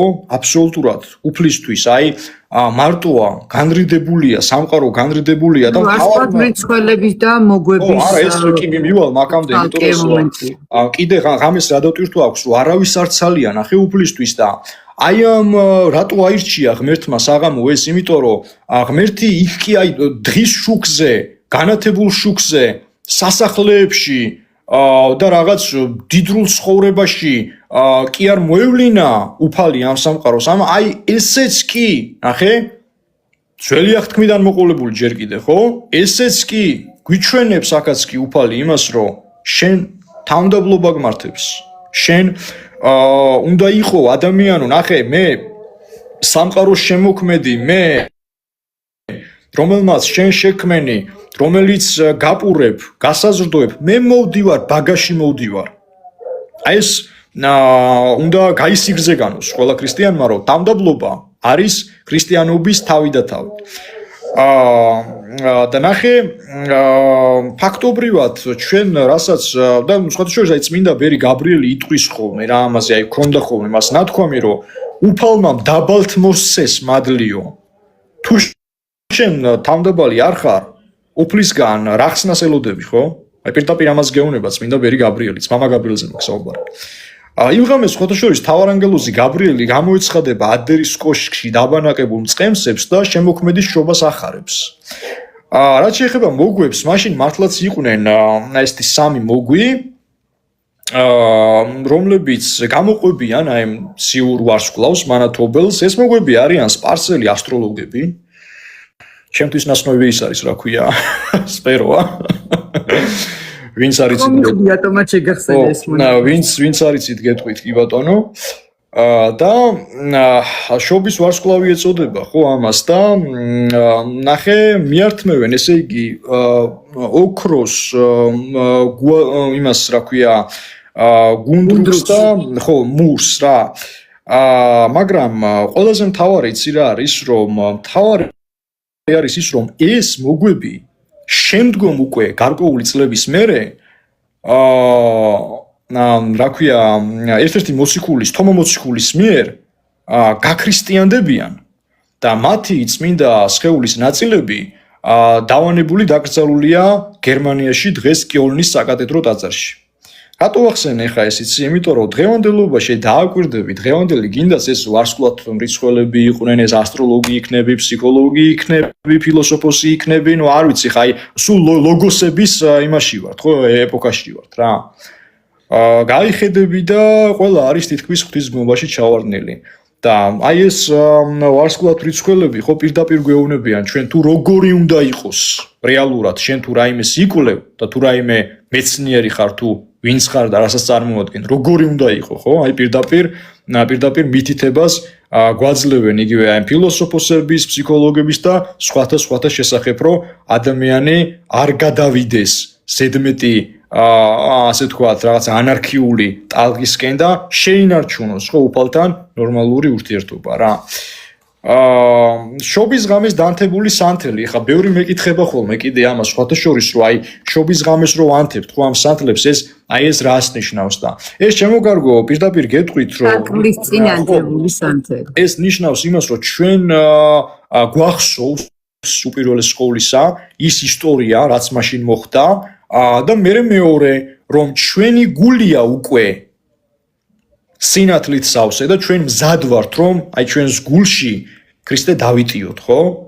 ქრისტეს ადგილი ყოველთვის უნდა იყოს, მაგრამ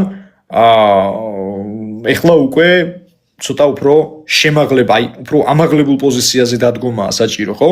და ეს ნიშნავს იმას, რომ ჩვენ ცნობთ და ვაღიარებთ ღმერთს, რომელიც არის სამსახოვანი, რომელსაც კარს უღებთ და მასთან ერთად ვაგრძელებთ ცხოვრებას.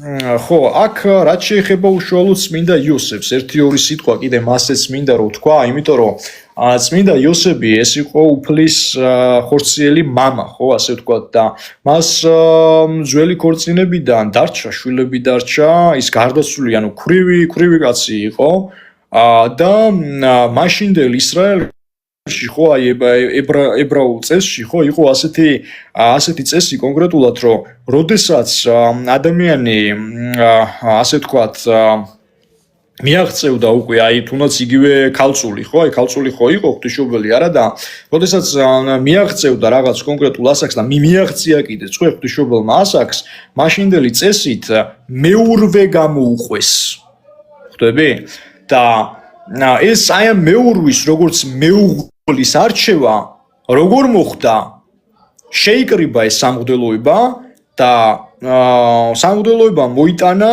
კვერთხები და სწორედაც რომ ასე ვთქვათ წმინდა იოსების კვერთხზე გადმოფრინდა ტრედი და პირდაპირ მიხვდა უკვე ხო ეს იყო ნიშანი, უფლის ნიშანი იყო იმისა რომ წმინდა იოსები რომელიც უკვე ასაკში იყო, ნუ ახლა გადმოცემით ლამის 80 წელს იყო მიტანებული, მას დაევალა მეურვეობა, ღვთისმშობლისადმი მეურვეობა. ეს იყო ძალიან კარგი, აი ნუ ჩინებული პიროვნება რა, ძალიან კარგი პიროვნება. აი როგორ შევამკო არ ვიცი მე. და ერთ-ერთ ფილმში, სხვათა შორის ეს ფილმშია უყოთ ნახსენები მაგრამ აი ყოჩაღ ავტორს რო ეს მოიფიქრა ღვთისმშობელი იესოს ელაპარაკება და მამაზე ეუბნება, ანუ წმინდა იოსებზე ეუბნება, რომ მართალი და სათნო კაცი გაგზდის შენო. ეს ბევრი ხალისთვის ის უნდა იყოს დღეს რა, აი ბევრი რომ და არა მარტო ქალებისთვის, ხა ვინმე კი არ გაიგოს რომ მე ვინმეს ვაკნინებ, ხა ეს არა, ბევრი მამაკაცისთვის თუნდაც, ხა მამაკაცებიც ხო არიან ისეთები, რომლებიც აი ფულს და ქონებას ეძებენ თუნდაც მეორე ნახევარში, ხო? ბევრი ქალბატონისთვის და ბევრი მამაკა ეს უნდა იყოს აი როგორც საზეპირო, სამაგიდო, რომ შენ ადამიანში მის შესაძლებლობებს კი არ უნდა ეძებდე, არამედ რას გეუბნება ღვთისმშობელი, ხო, რომ აი კეთილი და სათნო კაცი გაგზდის შენო. ამაზე დიდი გულისხმიერება რა გვინდა, თორე კი? ხო, ეს წმინდა იოსების შესახებ და წმინდა იოსების სხვათა შორის, რომელიც ასწავლის მერე უკვე ქრისტეს ხელობას ასწავლის და უდიდესი მოწიწება აქვთ ქრისტესა და იოსებს ერთმანეთისადმი, ნუ ფაქტობრივად მამაა, ხო, ხორციელი მამაა ის უფალ იესო ქრისტესადმი რა. ეხლა შეხედე რაც შეეხება უშუალოდ ჯვრის შესახებ ინფორმაციას, ხო, ანუ ჯვარზე რა შეგვიძლია ხა ჩვენ რო თქვა, ამასაც მინდა შევეხოთ ეკლა, იმიტომ რომ სხვანაირად არ გამოვა ხა, როდესაც წმინდა მარიამზე და ასე ვთქვათ, ქრისტიანულ წიაღზე, ქრისტიანულ ბუნებაზე ვსაუბრობთ, იმიტომ რომ შეხედე საერთოდ აქ ჩვენ გვაქვს ცნობები კონკრეტულად მე კონსტანტინე დიდზე მინდა რომ ასე ვთქვათ, ორიოდ სიტყვით შევჯერდე, კარგი.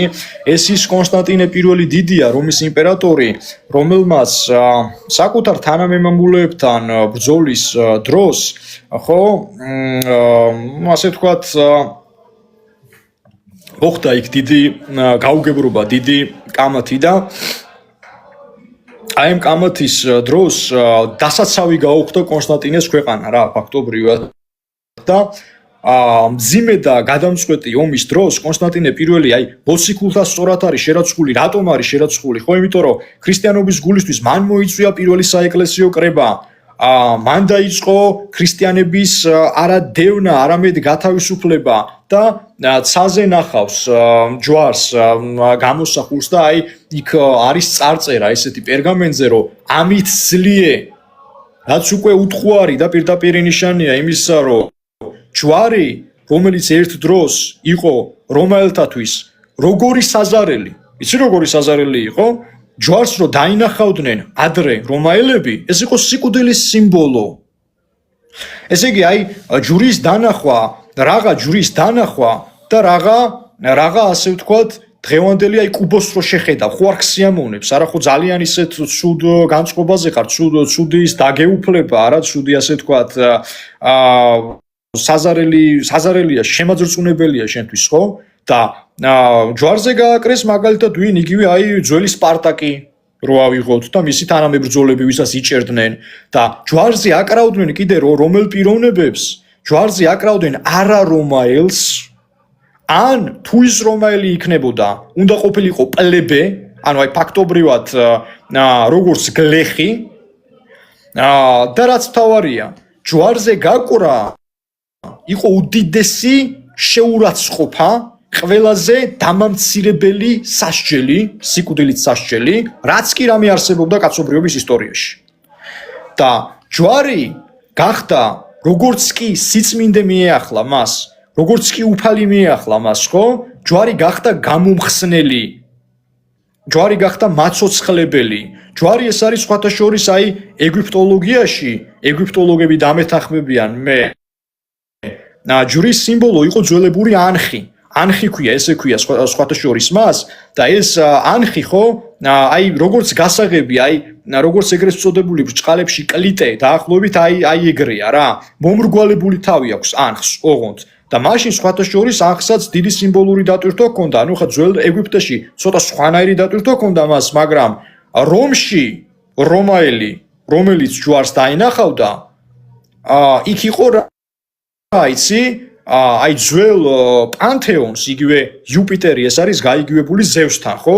პირდაპირ იუპიტერს მოუხმოვდნენ ხოლმე ზევსო, აი იუპიტერო გვიშველი აქედან რომ დავაღწიოთ თავიო. იმდენად საზარელი იყო, როდესაც ასე ვთქვათ, ჯვარზე ან გაკრულ, ან ზოგადად ჯვრის სიმბოლო თუ მზადდებოდა და რომაელი ჯარისკაცები თუ აი ამ სიმბოლოს ჯვრის ესე იგი დამზადებით იყვნენ დაკავებულნი, მათ უკვე იცოდნენ, რომ ვიღაცა უნდა გარდაცვლილიყო. და მე რა არის, იცი რომ სიკვდილიც არის და სიკვდილიც ხვდები? უდიდესი შეურაცხყოფა იყო ეს. ძალიან მძიმე ასე ვთქვათ, აი ბულინგით და მე როგორ ჩამოატარებდნენ ამ ადამიანებს და როგორ მიყავდათ ჯვარზე გასაკვრელად. ხო ეს იყო ძალიან დიდი შეურაცხყოფა რა. აქ უნდა ვისაუბროთ აუცილებლად ჯვარცმასთან დგომა და მაცხოვრის ნებების გაზიარება, როგორც დედა ღვთისმშობლისთვის რა იყო, ამაზეც უნდა ვისაუბროთ აუცილებლად, რადგან ამ თემას უკვე მივადგით. ხო, არა, ეს არის ჩვეულებრივი ტრაგედია, მინდა ვთქვა. აქ ბევრს ვერ ვისაუბრებ, ოღონდ იმიტომ რომ მე პირდაპირ მიძინებაზე უნდა გადავიდე ახლა, იმიტომ რომ აი ამაზე რომ დავიწყო ხა საუბარი, გავყვებით ძალიან დიდი ხანი, იმიტომ რომ მთელი პროცესი უნდა მოვყვე მაშინ ქრისტე რატო აცვეს ჯვარს გამიგე? მაგრამ ერთ რაღაცას ვიტყვი და უნდა ვახსენო. საზოგადოებაო, ჩემო ძვირფასებო, ისწავლეთ მსჯელობა, ისწავლეთ მედლის ორივე მხარეს შეხედვა. რო გამოხვალთ აქ და რო იძახით კაცო იმას, რომ ეს ცუდიაო. კიდევ ერთხელ ვიმეორებ. არანაირი სიმპათია არ გამაჩნია არც ძველი, ოღონდ ძველი წარმართული მე ძველ აღთქმასთან შეხებ ძველი აღთქმის წინასწარმეტყველებთან და მოსესთან და იმასთან და მე შეხება არ მაქვს იმ წარმართ ხალხთან და დღევანდელ თუნდაც აი ებრაელები ვინც არის მათი გვარის გამგზელებლები არიან რა არნაირი სიმპათია არ გამაჩნია ამ ებრაელ არც ნეთანიაჰუსადმი ვინაა ნეთანიაჰუ გეხოცებ მითხარი კაცობრიობის მკვლელი ხო არ არის ესე აგერ დღეს თურქეთმა ხო ოფიციალურად ინტერპოლი ასე ვთქვათ მიმართა რომ დაკავების ორდერია გაცემული უკვე ნეთანიაჰუზე თურქეთის მხრიდან არ არის სწორი ხო მიუხედავად იმისა რომ მე არც თურქეთი არ მესიმპათიურება და ვიცი ვინც არიან ხო მაგრამ ამის გამო რაღაცები არ უნდა ხო მაგრამ აი მაგას ვიძახი რა რომ თქვენ უნდა ისწავლოთ რომ ერში არის კარგი ხალხიც არის ძალიან ცუდი ხალხიც ხვდები ის ხალხი ის ებრაელები რომლებიც ქრისტეს დღემდე აკნინებენ რომლებიც დღესაც გამოირჩევიან ესეთი მაგინებლური და რა ვიცი ჯვარს შეურაცხყოფენ და წმინდა მარიამს შეურაცხყოფენ სიწმინდეებს ყველაფერს ამ ებრაელებთან ჩვენ საქმე არ გვაქვს იმიტომ რომ ზუსტად ამ ებრაელებმა ჯვარს აწვეს ქრისტე და ჩვენ როდესაც ზეიმობთ ხოლმე აი მაგალითად ასე ვთქვათ დამავიწყდათ ეკლა შემახსენე ჭადის სახელი რომ დაავიწყდება ადამიანს ერთი კვირით ადრე ქრისტე რო შედის იერუსალიმში და ოსანას რო ეუბნებიან ოსანა მაღალთაში როგორ ოსანა მაღალთაში ოსანა მაღალთა რა ქვია პალმის რტოებს და ბზობს უფენენ ხოლმე ბზობა კი ბატონო გამახსენე ბზობას რო აღნიშნავთ მადლობა ისა ვინმე ეკატერინე წერს ამას მადლობა ეკატერინე ბზობას რო აღნიშნავთ ხო ბზობა რა არის ვერ დიდების დროს ხო ბზობის დროს ქრისტე როდესაც შედის იერუსალიმში ნახე ძველი აღთქმაშივე იყო დაწერილი ნახე თვითონ მოსესაც ჰქონდა ეს ნათქვამი წინასწარმეტყველებებსაც ჰქონდათ ეს ნათქვამი რომ მოვიდოდა მესია და ქრისტეს როგორც მესიას ისე შეხვდნენ ხვდები მაგრამ კიდევ ერთი უფლის თავმდაბლობა რაში გამოიხატება აბა დავაგვირდეთ ქრისტე ცხენზე ამხედრებული კი არ შედის არამედ ჩოჩორზე ხო კვიცზე და სად დასტურდება ის რომ რაც ბიბლიაში წერია ზუსტად ეგრე მოხდება სად დასტურდება ეგ ზუსტად აი მაგ დიალოგში როდესაც ქრისტე ეუბნება მოწაფეებს რომ მომიყვანეთ ჩოჩორი ეს კვიცი ვირი ასე ვთქვათ რა ქრისტეს არ შეეძლო რომ ცხენით შესულიყო არ შეეძლო რომ ფეხით შესულიყო მაგრამ არა როგორც არის ნათქვამი და როგორც არის წინასწარმეტყველები ერთი სიტყვაც კი არ გამოაკლდება ამ ყველაფერს და ქრისტე ზუსტად კვიცზე შემჯდარი შედის იერუსალიმში და პირველი 50% სად შესრულდა იქიდან რომ ქრისტე განკაცდა და იქიდან რომ უკვე ჯვარზე გაკრული ჩადის შეოლში ეგრეთ წოდებულ ტარტაროსში და იქიდან მართალთა სულები ამოყავს ხო ქრისტე რადგან ხილულად მოვიდა პირველად ხილულად მოვა მეორედაც ეს ჩვეულებრივი ლოგიკაა და ამ ლოგიკას ვერავინ ვერ დაარღვევს რაც არ უნდა მოისურვონ ეხლა ეზოთერიკოსებმა ეხლა მიუხედავად იმისა რომ მე ბევრ სწავლებას მან დიდ პატივს ვცემ და ერთ-ერთი ჩემი სფეროც იცი შენ რაც არის დავახსენე ხილულად იქნება ქრისტეს მეორედ მოსვლაც და მკვდრეთი დაღდგომაც და რატომ არ მოგხსონს ჩვენ ებრაელი ხალხი და ებრაელი საზოგადოება რატომ და რისი გულისთვის ეუბნება თუნდაც პეტრე მოციქული ან პავლე მოციქული როდესაც უწოდებს ებრაელების სინაგოგას როგორც მეძავთა ადგილს აი ესე უწოდებს პავლე მოციქული ებრაელების ადგილს როგორც საღორეს და მეძავთა ადგილს ეგრე უწოდებს ეს ჩემი სიტყვები არ არის პავლე მოციქულის სიტყვებია და ეს ის პავლე მოციქულია რომელიც ზეცაში მე-13-მდეა ასული და იმახსოვრეთ მე-13-მდეა ასული და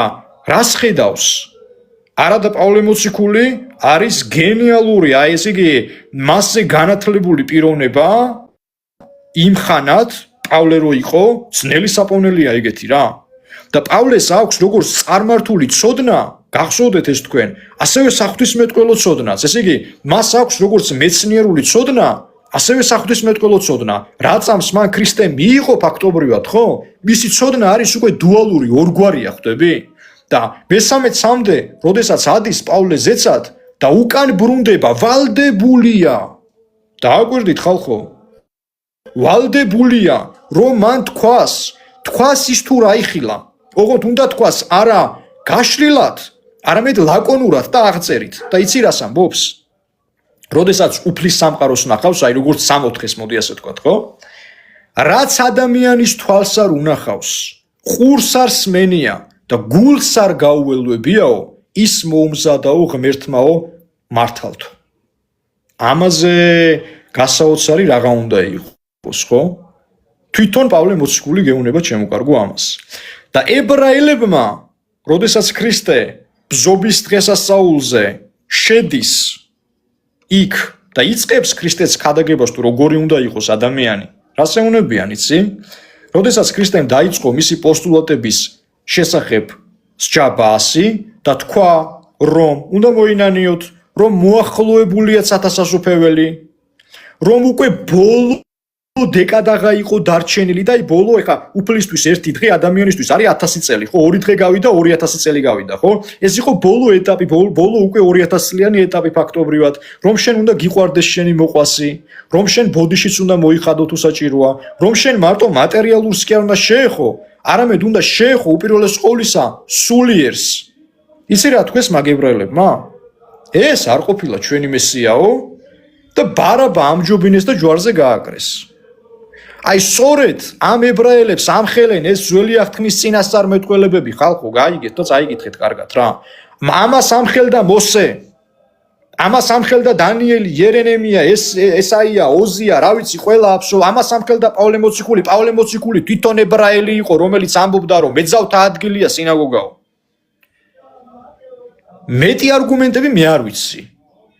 და თქვენ თუ მეტყვით მომეშველეთ და კი ბატონო. და მე ვიღაცა გამოვა და იტყვის იმას, რომ აი ქრისტემ ძველი აღთქმა გააუქმა, ძველი აღთქმა არის სხვა ღმერთის, ეს კიდე სხვა ღმერთის არის და იყო ესეთი მოსაზრებები რა, ხო გეუბნები, აი მანიქეულებიც იყვნენ მერე და სხვადასხვა წარმართი ფილოსოფოსები, რომლებიც ამბობდნენ იმას, რომ სოფიამ როგორც სიბრძნემ, აი საუფლო სიბრძნემ უფლისგან განცალკევებით შექმნა აი ეს დაცემული სამყარო, მაგრამ ამას პირდაპირ უგულებელყოფენ წმინდა მამები. მე ჩემი ნათქვამი ხო არ არის არა? წმინდა ირინეოს ლიონელი პირდაპირ უარყოფს და არა მარტო ირინეოს ლიონელი, არამედ ყველა წმინდა მამა მე-6 საუკუნემდე, რომელიც წმინდა მამებიც არსებობდნენ, იმიტომ რომ მე-6 საუკუნემდე იარსება აი ამ კონკრეტულმა მოსაზრებამ, ყველა უარყოფდა ამას და მის შემდეგაც. კეთილი ხო, რაც შეეხება უშუალოდ ეხლა შეხედე, კიდევ ერთხელ ვიმეორებ, რომ ეს გნოსტიკოსები, ვინც არიან, ყველა ცუდი კი არ არის. გნოსტიციზმი ეს აუცილებელიც არის იმ გაგებით, რომ შენ შეიძლება რაღაც გარკვეულ საკითხებს შეხედო მენტალურადაც, ხო? შეხედო ალტერნატიული მეთოდითაც, ხო? მაგრამ არა ისე, რომ წმინდა სამების პრინციპი დაარღვიო.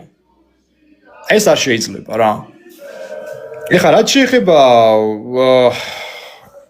ხო ღვთისმშობლის მიძინებას აქ აი ჯვარცმის დროს თეკლა მოდი სხვა დროს ვისაუბროთ ხო გეხვეწები ამაზე იმიტომ რომ აი ზღვა ის არის რა სიმძიმეებია თანაც ძალიან ბევრი და ასე ვთქვათ მიძინების დროს იცი რა ხდება კონკრეტულად რომ შეხედე საერთოდ ყოვლადწმინდა მარიამი ჩვენ როგორც ვიცით ქრისტეს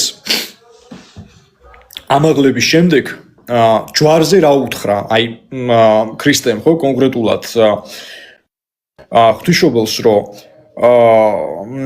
და წმინდა იოანე ღვთისმეტყველს ეუბნება ეგეთ რაღაცას რომ აი ღვთისმშობელს და წმინდა იოანეს იმიტომ რომ წმინდა იოანე ღვთისმეტყველი ერთ-ერთი მათგანი იყო 12 მოციქულთაგან რომელიც კი არ დაიკარგა არამედ ჯვარზე იყო ბოლომდე და ეუბნება ესეთ რაღაცას რომ აი დედა შენი და დედას ეუბნება ნუსტირი აი ძე შენი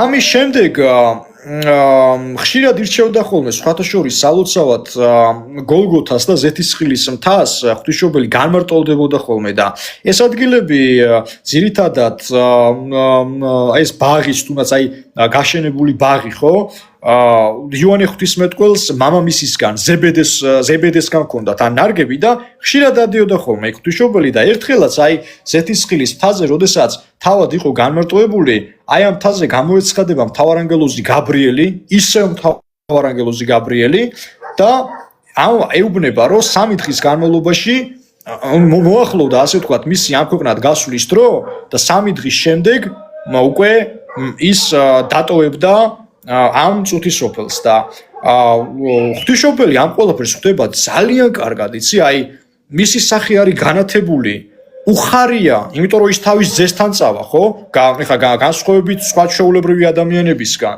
და მას ასე ვთქვათ, ხარების აი დასამოწმებლად, ესეც ხარება, მისთვის ესეც ხარება, ხო? და აი ამ ყველაფრის დასამოწმებლად ის 60-დან აღებულ, შენ წარმოიდგინე 60-დან აღებულ ფინიკის ხის ტოტს გადასცემს და ეტყვის რომ ეს რტო მიიტანონ მის საფლავზე. რა თქმა უნდა, ეხლა აი ამ რტოს და ამ ყველაფრის შესახებ ეტყვის ღვთისმშობელი მიძინების შესახებ წმინდა იოანე ღვთისმეტყველს, წმინდა იოანე ღვთისმეტყველი ეტყვის წმინდა იაკობს, იერუსალიმის პატრიარქს, ნუ მოედება ეს მთელ ქვეყანას, ეს ამბავი, უნდა ვიცოდეთ. და სხვა ხალხი მოდის ღვთისმშობლისკენ, იმიტომ რომ ბევრი იცნობდა მას, ბევრი მისგან იღებდა ნუგეშს, ხვდები? და არავის არ უნდოდა, ბუნებრივია მისი ამ ქვეყნიდან გასვლა და მწარეტიროდნენ, ძალიან ბევრი მწარეტიროდა, ხო? მაგრამ ღვთისმშობელი, როდესაც უმზერდა აი ამ ხალხს, ყველას აიმედებდა, ყველას ანუგეშებდა, ყველას ეუბნებოდა იმას, რომ მარტო არ დაგტოვებთ, რომ თქვენ არ იქნებით დაკარგულნი ჩემგან, ჩემი ძისგან, არამედ თქვენ მიიღებთ ხო აი ამ ხსნას და აი ამ შვებას თუ დასახმარებლად მოგმართავთ. მოულოდნელად ხდება ესეთი რაღაც თეკლა, რომ ამოვარდება ქარიშხალი და ასე ვთქვათ, ღრუბელი და ღრუბელთან ერთად ქარიშხალი და აი ამ ღრუბლების მეშვეობით შეხედე აი ამ პროცესში ღვთისმშობელს სურდა თავისი ამ ქვეყნიდან აი გასვლის ჟამს, მიძინების ჟამს, რომ 12-ვე მოციქული ეხია, 12-ვე აი ენახა რა. ისე არ გავალო აი ამ ქვეყნიდან, რომ აი ქრისტეს მოწაფეები ეს მოციქულები რომ არ ვნახოო, ხო? და ყველა მოციქული მართლაც უცბადვე, ნუ გამოყვებიან ამ ღრუბლების მეშვეობით, აღმოჩნდება უკვე აი ამ წმინდა იოანე ღვთისმეტყველის სახლში, ხო ეს მოციქულის სახლში რა და ეხლა ეს მოციქულები ვერ გაიგებენ, ხო ეს იოანეს გარდა რომ რა ხდება და ეს იოანეს ეტყვის მათ, რომ იცით აი მთავარანგელოზმა გაბრიელმა ახარა ღვთისმშობელს, რომ ის უნდა გავიდეს უკვე ამ ქვეყნიდან და ნუ არის ესეთი ამბავი. ეხლა ნახე ღვთისმშობელი ჩვენ როგორც ვიცით ცხოვრობდა ღარიბულად, ხო? არ ცხოვრობდა მაინც და მაინც ისე დიდრად, ორი შესამოსელი ჰქონდა და ორივე შესამოსელი დაუტოვა თავის ერთგულ მსახურებს.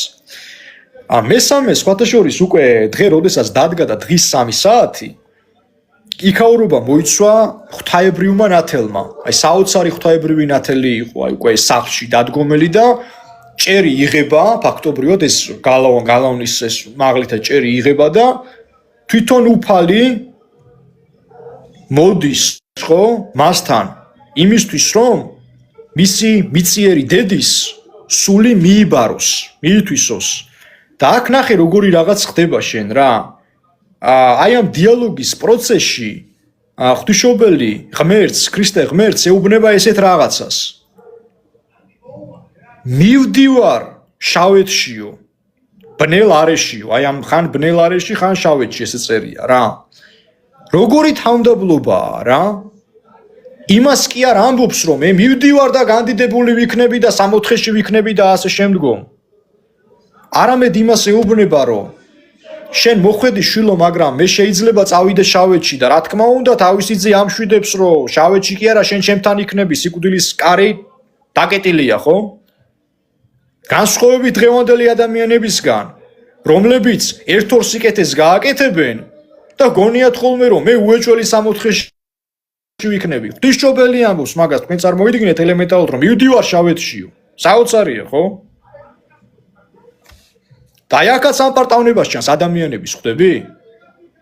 რომ იმდენად აძლევენ საკუთარ თავს იმის უფლებას, რომ მათ ყველაფერი იციან და ისინი კეთილშობილები არიან. რომ ზოგს პირდაპირ 64-ზე აქვს მერე პრეტენზია. და ღვთისმშობელი გასწავლის მაგას, რომ შენ როგორც არ უნდა ცხოვრობდე, როგორი წარმომავლობაც არ უნდა გქონდეს და ვინც არ უნდა იყო, დაიმდაბლე თავი, უფლის სამართლის შესახებ შენ არაფერი არ იცი და ნურც იმით ნუ იქნები დარწმუნებული და ნუ იტრაბახებ, რომ მოხვდები 64-ში. რაწამს შენ თავს აღიმაღლებ, ღმერთისგან შორს დგახარ და რაწამს დაიმდაბლებ თავს, პირდაპირ ღმერთთან ხარ. აი ამას გასწავლის ღვთისმშობელი. ეხლა აქ პროცესიაზე ერთი ასე თქვა ძალიან საინტერესო რამ, რაც ხდება. პროცესიის დროს, როგორც აი დღევანდელი გასვენება, თუ რა ვიცი, რა დავარქვა ამას, ვაი ღვთისმშობლის დაკრძალვაა, ხო?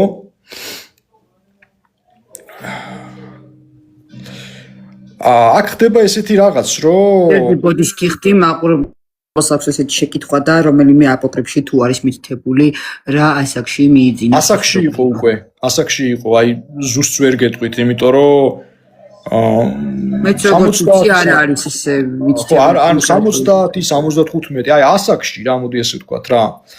ხო, ნახე როგორი რაღაც ხდება აი ამ პროცესიის დროს რა. ეს ებრაელები როგორც კი გაიგებენ რომ ასე ვთქვათ განდიდებული მიაცილებენ, აი ეს დიდი პროცესია და მიაცილებენ ღვთისმშობელს და თან ესეთი ის არის ხო აი აღმატებულ ხარისხში რომ დატირება და მაღალი პატივით უნდა დაკრძალონ, ხო და ღვთისმშობელმა თან თავისი ასე ვთქვათ, თავისი მშობლების და თავისი მეუღლის გვერდით მოისურვა დაკრძალვა, ესეც უნდა ვიცოდეთ ჩვენ. და ამ დროს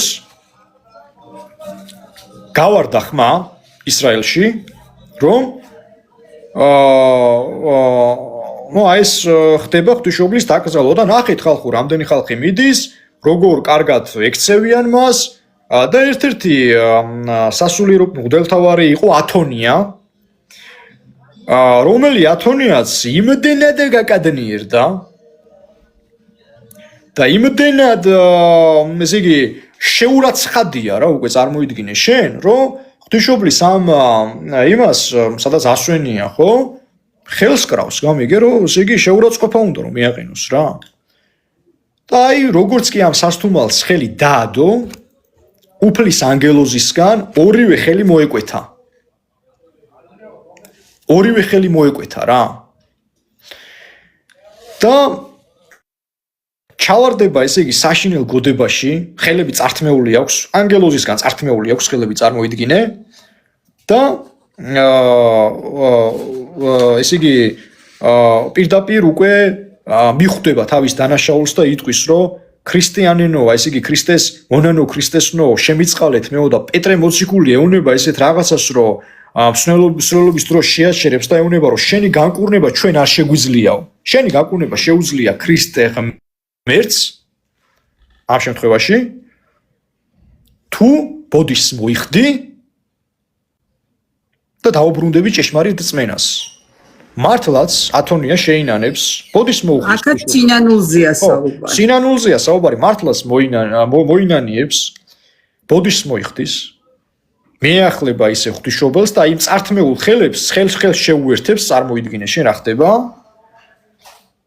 და გაუმთელდება ხელი და როგორც აი ვარდისფერი ძაფივით რა, აი შრამს რო ეძახიან, ხო იცი, აი ეს დარჩა ხელებზე რა და რა თქმა უნდა ის მოექცა უკვე პროცესიას ბოლომდე დაესწრება, მინდა ვთქვა. მაგრამ მათში იყვნენ კიდე მანამდე აი ეს ათონიას ამბავი გავარდა, ეს მერე იყო. მანამდე ეს მხედრები წამოვიდნენ, ხალხი წამოვიდა და ზოგი გზაში გადაიჭეხა. აი ამ ღრუბელმა და სინათლემ ხო ბევრს თვალისჩინი წაართვა, გამიგე? რო არ მისულიყო რა ის, რო არაფერი არ ევნოთ მაგათვის, გამიგე? მაგრამ აი ამ ათონიამ, რომელიც მღვდელმთავარი იყო და გაკადნიერებული იყო, ხო? გააღწია მაინც იქამდე და რო გააღწია პირდაპირ ესე იგი კიდევაც მოექცა აგერ ბატონო ქრისტიანობაზე, ხო? სინანულით და ბოდიშის მოხდით. და რაწამს კი გავარდა მე ამბავი რომ ათონიასო ესეთი რაღაც მოვიდაო, იმ წუთში ის ებრაელები ბევრნი ასევე ქრისტიანობაზე მოექცნენ. ბევრი, არა ყველა, მაგრამ ბევრი. ნუ როდესაც პროცესია მიაღწია გეციმანიას, ნუ იმ ადგილას უკვე დაკრძალეს ღვთისმშობელი, როგორც ვიცით. და აქ კიდევ ერთი საინტერესო ამბავია, აი ყველაფერი რო თომა მოციქულის თავს უნდა მოხდეს რა.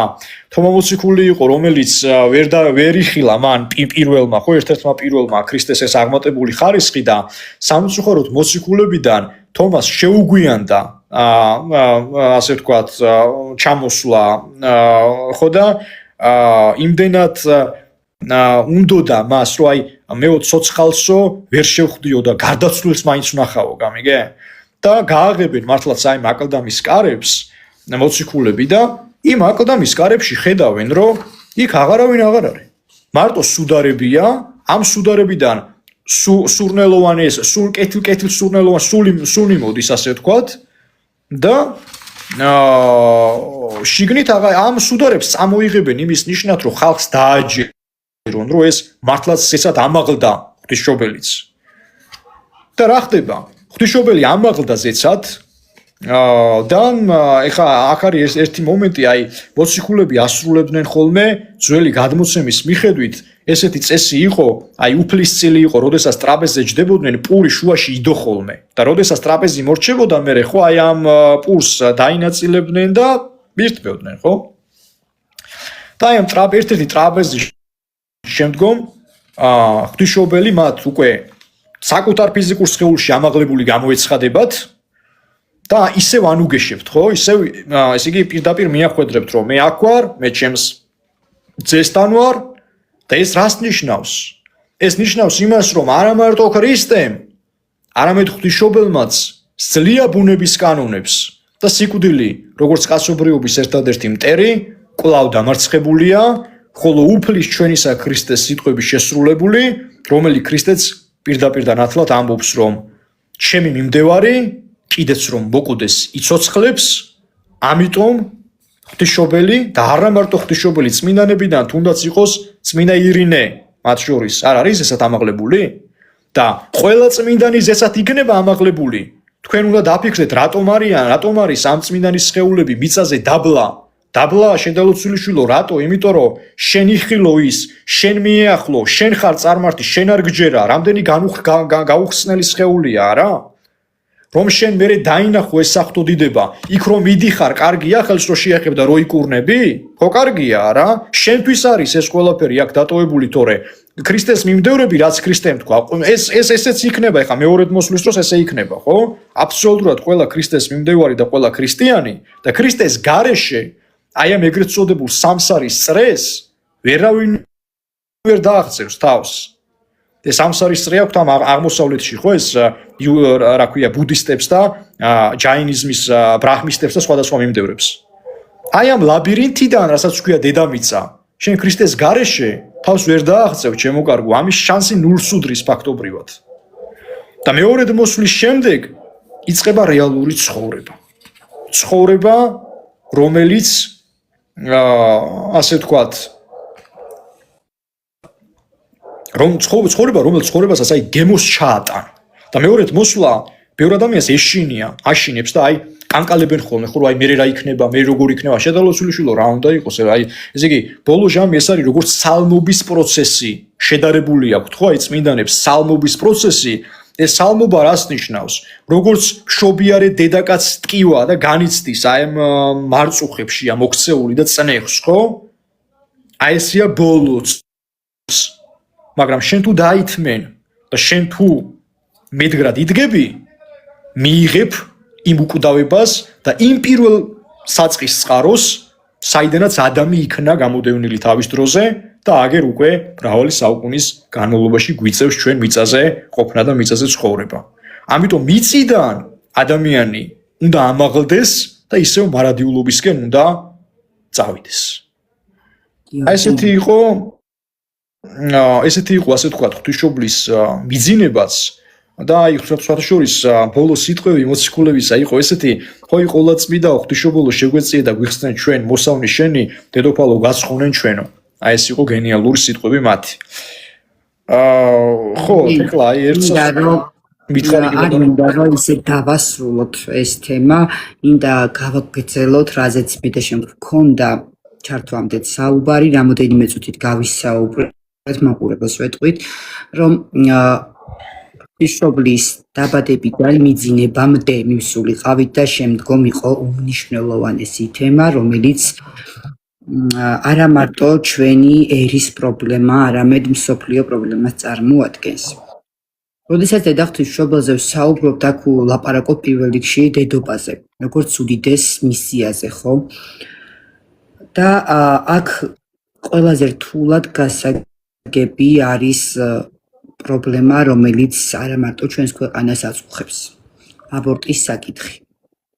და აქ მინდა ზღვარი გავავლოთ გიორგი თანამედროვეობასა და საეკლესიო სწავლებას შორის.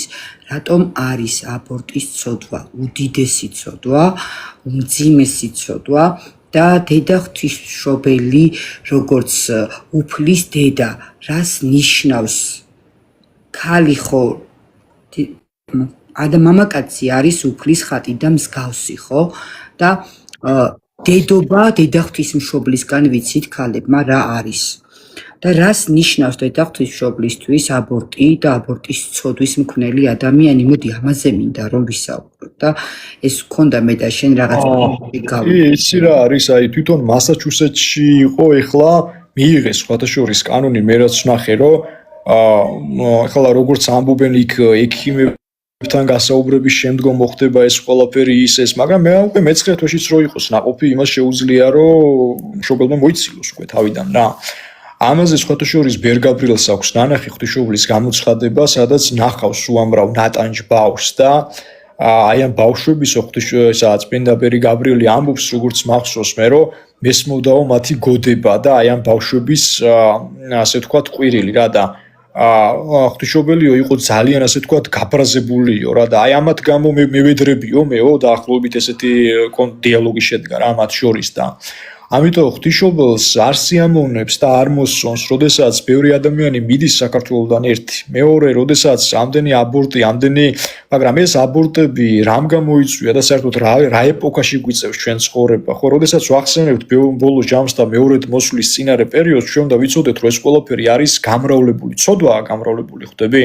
და ერთ-ერთი წმინდა მამა ამბობს ეგეთ რაღაცას, რომ როდესაც ეს ცოდვები გამრავლდებაო და ძველ ცოდვებს მიუმატებენ ახალ ცოდვებს ადამიანები და არც ძველს და არც ახალს არ მოინანიებენ, ამის შედეგად უკვე სტიქიები დაიჭიმება, იქნება ამ დაჭიმულობის შედეგად კატასტროფები, წყალდიდობები, უამრავი სეზონები აირევა მათ შორის და ჩვენ რას ხვიდავთ ახლა? დაგვირდი აბა დრო რა ჩქარა გადის. საფხული გავიდა უკვე ხალხო. დაგვირდით უბრალოდ რა, დრო გადის ძალიან ჩქარა. სეზონები აირია, უკვე 4 კი არა 2 სეზონი გვაქვს ფაქტობრივად და ძალიან მძიმე ასე ვთქვათ პერიოდები გვიახლოვდება ჩვენ კიდე რა, იმიტომ რომ ეს ეხა რომელი დროც მოდის აი იგივე შემოდგომაზე მაქვს საუბარი, იგივე რა პერიოდებიც გვიახლოვდება შემდგომში, მომდენო წლებში, ეს მესამე მსოფლიო ომი, სხვადასხვა პანდემიები, გაუგებრობები, გართულებები, ეს სულ იქნება ჩემო კარგო. იქამდე სანამ აი მოვლენას არ შევხვდებით და ამ მოვლენის წინაშია, ესე იგი კაცობრიული მოვლენის წინაშია დედამიწა დამდგარი. და თუ ჩვენ გგონია რომ ესეთი გახსნილებით მე დღეს მესმის ნოესი რა, ის არა ქვია თეკლა. ნოესი მესმის გეფიცები, იმიტომ რომ აი ნოეს ექცეოდნენ როგორ იცი, როგორც აი მაგალითად აი გიჟი თავისუფალია. აი გიჟს ხო შენ თავზე ხელს გადაუსვამ და ეტყვი რომ აი არა უშავს, კარგად იქნები, რა ვიცი რა, რაღაც ხო დაამშვიდებ რა რამენაირად არა? და ნოეს რო კითხეს რომ ნოეო რას აკეთებო და აი შემაღლებულ ფერდობზე აშენებს გემს და გემს ვაშენებ გიჟიო და ნოე იყო ერთი ხალხო. მე მგონი ნორმალურად თავისი ოჯახის წევრებსაც კი არ ეჯერათ, რომ ესეთი რაღაც შეიძლება რომ მოხდარიყო. მაგრამ მოხდა ის, რაც მოხდა, ხო? აი ეხლაც კაცობრიობა და მთელი დედამიწა აი ესეთ მძიმე ეპოქაშია ფაქტობრივად შესული და ეს გავა მივა თავის მაქსიმუმამდე. და ესეთი აბორტები და ესეთი ცოდვა, რომ დღეს არის გამრავლებული, ყველა ეს ადამიანი, ყველა ეს პიროვნება, ყველა ის მსაჯული, ყველა ის ხელმომწერი კანონის შემომღებელი, ვინც არიან, პასუხს აგებენ ამისთვის. და ეს პასუხი იქნება მძიმე. და რა ვიცი, იქ მოლოქის ქანდაკებებზე მიდის უკვე საქმე და ბაალის კულტებზე და ბევრი რაღაც უკვე ამ სოციალურ ქსელშიც აი ამ კანონის შესაბამისად მიუძღვნეს, იცი, მათ და სწორიც იყო რომ მიუძღვნეს, იმიტომ რომ ეგენი არიან ჩვეულებრივი ბაალის მსახურები რა. და ქართული სიტყვა სხვათა შორის იღბალი. ქართული სიტყვა კი არ არის არაბულიდან მოდის, მაგრამ ქართულში არის დამკვიდრებული. არც არავის არ გისურვებთ მე რომ ვიღაცას იღბალი უსურვოს, იმიტომ რომ ჯერ თქვენაც აიგითხოთ მაშინ იღბლის როგორც ასეთი ისტორია საიდან მოდის. ბაალის მსახურებასთან არის ეს გაიგივებული. ჯობია რომ ადამიანს უთხრა რომ აი დაგილოცავ გზას, ან წარმატებით გევლოს, ხო? კეთილად გევლოს უფრო სწორად, ვიდრე მაინც და მაინც წახვიდე ეგეთი წარმართული, ასე ვთქვათ, ღვთაებებისკენ. ამიტომ ძალიან რთული იქნება ამის შედეგად. და ბევრი ადამიანი მიმართავს თეკლა, ეხა იცი, ამას დააკვირდი, რამდენი დედა მოისურვებს. ეხა აი კანონს შეიძლება მიემატოს რაღაც ქვეკანონი, რაღაც სხვა ახალი კანონი. ხშირად ახალგაზრდები, დღევანდელი ახალგაზრდობა ამ ამბავს ფუთავს ისე თითქოს ეს ქალის ნება და ასე შემდეგ, მაგრამ სულზე, როდის ჩასახვიდან რას ამბობს დედა ეკლესია, ამას აღარ დაგიდევენ და აღარ ექცევა. აღარ აინტერესებთ საქმე ამაში მდგომარეობს და პირდაპირ გიწერია, ხო, ეს რა ვიცი, მთელი ძველი აღთქმას და მთელი ახალი აღთქმას ზუსტად მაგაზია, ნათქვამი, რომ ადამიანი უნდა ზრუნავდეს თავისი სულის გადარჩენაზე. სულის გადარჩენაში ხალხო არ იგულისხმება მხოლოდ დაბადებული სულის გადარჩენა, არამედ აი შთაბერვიდან მოყოლებული უკვე. და შენ არა. აი ესე ვარ. რა ვიცი, საკეისრო კვეთები არსებობს ბოლო-ბოლო. აი ამაზეც მინდოდა ყურადღების გამახვილება, რომ თუ ისე ვერ აკეთებ რაღაცას, სხვანაირად მოხდეს ხო ბავშვის დაბადება, თუმცა არც სამწუხაროდ, ყურად არ იღებენ რა იმ ყველაფერს რა და არ ვიცი, ძალიან ცუდი გზით მიდის რა ეს მთელი, ასე ვთქვათ,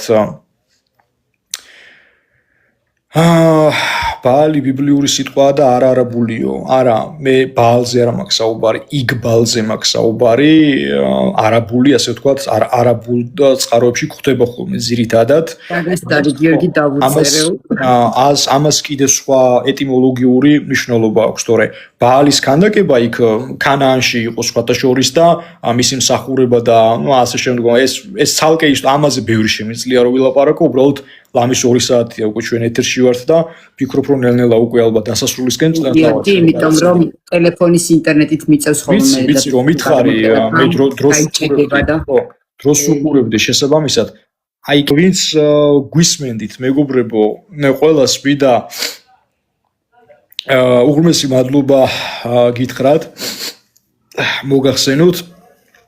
იმიტომ რომ ალბათ ძალიან საინტერესო იყო ეს თემაც თქვენთვის. მე და თეკლა ხშირად ვცდილობთ ხოლმე რომ აქტუალურ საკითხებს შევეხოთ, მიმოვიხილოთ და რამდენადაც გვაძლევს. ეხა შენ კარგად იცი ჩემი დროის შესახებაც, ზოგჯერ ხაიხაც რა ვიცი სექტემბრის როდის მეცლება არ ვიცი რა თეკლა, იმიტომ რომ მაგრამ კარგია ისე გარკვეულწილად, იმიტომ რომ დაგროვდება ალბათ სასაუბრო თემებიც. ჩვენ უფრო აქცენტი გაკეთებული გვაქვს ხოლმე, როდესაც ვიწვევ შენ და მეძახი საგარეო პოლიტიკაზე, იმიტომ რომ ბევრს გაუკვირდება, მაგრამ გარეთ წყდება დღეს მოვლენები, ბევრი მოვლენა. ეხლა ჩვენ კი მიუტირით ჩვენსას და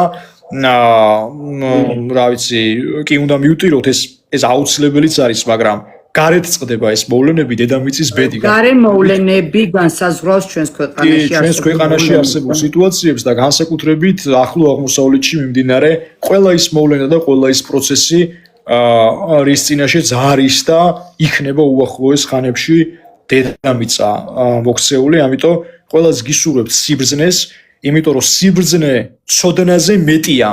აი ეს უნდა იცოდეს ყველამ, იმიტომ რომ რეალურად ცოდნა არსებობს მრავალგვარი. ეგეთი ფარატინა ფილოსოფოსები დღეს ბევრნი არიან. ძალიან ბევრნი, აგერ გამოვიდა ერთი ამბობდა ამას წინათ. სამოთხეშიო, თან ძალიან ცნობილი ტიპია რა. სამოთხეშიო, კაცო, ადამიანებიო, სულით არიანო, გარდაცვლილები არიანო იქო. ხო და აშკარად ბიბლია არ აქვს საკითხული და აშკარად წმინდა წერილს არ ფლობს. ხვდები, იმიტომ რომ სამოთხეშიო, როგორ შეიძლება შენ ცოცხალ ადამიანს შეხვდეო. ახლა რაზე უნდა ისაუბრო? აი ვეღარ ისაუბრებ, ხვდები, ვეღარ ისაუბრებ უკვე რა, შანსი არ არის უბრალოდ. მარიამობის მარხვა, აი როგორც ღვთისმშობელი, ასე ვთქვათ, შეეწეოდა ადამიანებს, ანუგეშებდა, როგორი შინაგანი მოწიწებაც ჰქონდა, როგორი კეთილსინდისიერი, კეთილი გულის პატრონიც იყო და არ შეეძლო, ხო? აი მათონიაზეც რატო ახსენე მე, რომ მტერიც კი არ დატოვა. შეხედე, რომელიც არ მოაქცია და არ მიიყვანა მისთან. ამიტომ ჩვენც უნდა ფიქრობდეთ და უნდა ვცდილობდეთ იმას, რომ მარხვაში ვიყოთ მებრძოლები, იმიტომ რომ მარხვა არ არის მხოლოდ საკვებისგან თავის არიდება, არამედ შენი გული უნდა განიწმინდო და მარხვის დროს საკუთარ თავს უნდა დაუსვა კითხვა: მე მართავენ ჩემი ვნებები თუ მე ვბატონობ და მე ვმართავ საკუთარ თავს? ეს არის რა. სულიერი ბრძოლაა საკუთარ თავთან, ძირითადად და უნდა გვახსოვდეს, რომ ეს გული ძირითადად გული უნდა იყოს გაწმენდილი, თორე თუ გული გაწმენდილი არ არის, რამდენიც არ უნდა იმარხულო შენ და რაც არ უნდა მოისურვო და რაც არ უნდა გააკეთო, შენს მაქსიმუმამდე მაინც ვერ გახვალ რა. ხო, აი ეს არის. იმიტომ რომ ხორციელი მდგომარეობა არ არის მარხვა. თავიდან ბოლომდე სულიერი მდგომარეობა. კეთილი, ურმესი მადლობა თუ ვინმეს გაინტერესებთ ჩემი პროფილი. მე TikTok-ს არ ვიყენებ ხალხო აქტიურად. ანუ მე ზირთად უფრო მაქვს Facebook-ი, შეგიძლიათ მომზებნოთ და მომნახოთ გიორგი ლობჟანიძე. და გამომიწეროთ, გამომყვეთ. ლაივის ჩანაწერს, როდესაც ავტვირთავ Facebook-ზეც და YouTube-ზეც კომენტარებში აპინურად დაგვდებათ გიორგის გვერდით. იმიტომ რომ მე თვითონ ეხა თქვენ ჩემ სოციალურ ქსელში ბევრი იმას შეხვდებით ინფორმაციას. მე სხვადასხვა სახის ცოდნები მაქვს, ვარსკვლავურიც მათ შორის, ეზოთერიზმი ვახსენე, ეზოთერულიც მათ შორის, მაგრამ არის ეზოთერული საკითხებიდან ბევრი რაღაც, რაც მათსას მე არ ვიზიარებ და არც გავიზიარებ, იმიტომ რომ არ არიან მართლები უბრალოდ და მაგითო რაშიც მართლები არიან კი ბატონო შემოგევლეთ ჩემი თავი. გიორგი, ძალიან დიდი მადლობა სტუმრობისთვის, ესეთი საინტერესო საუბრისთვის. თან შრომატევადი თემაც არის, როდესაც პასუხისმგებლობას იღება ესეთ საკითხს შეეხო, მე ზუსტად ვიცი შენ როგორი მომზადებით იწყებ ხოლმე და როგორი რესურსი გაქვს ჩადებული იმისთვის, რომ ჩემს მაყურებელთან წარსდგე კომპეტენტურად და უღრმესი მადლობა ამისთვის. დროებით დაგემშვიდობები და გამახარებ, როგორც კი მოიცლი თუ მომწერო, აი თეკლა ამ დროისთვის მოვიხერხებ, იმიტომ რომ მაყურებელს აშკარად მონატრებული ყავდი. აი ხარი, უღრმესი მადლობა და ყველას გიშურებთ სიმსვლებს და წარმატებებს დროებით. დიდი მადლობა თითოეულ თქვენთაგანს გვიყურებდით, ამდენი ხანი გვისმენდით, ლაიქებით და გულებით და თბილი კომენტარებით გვანებიურებდით. ლაივი აუცილებლად Facebook-ზეც და YouTube-ზეც დაიდება. მშვიდობიან საღამოს გისურვებთ, დროებით გემშვიდობებით. ნახვამდის.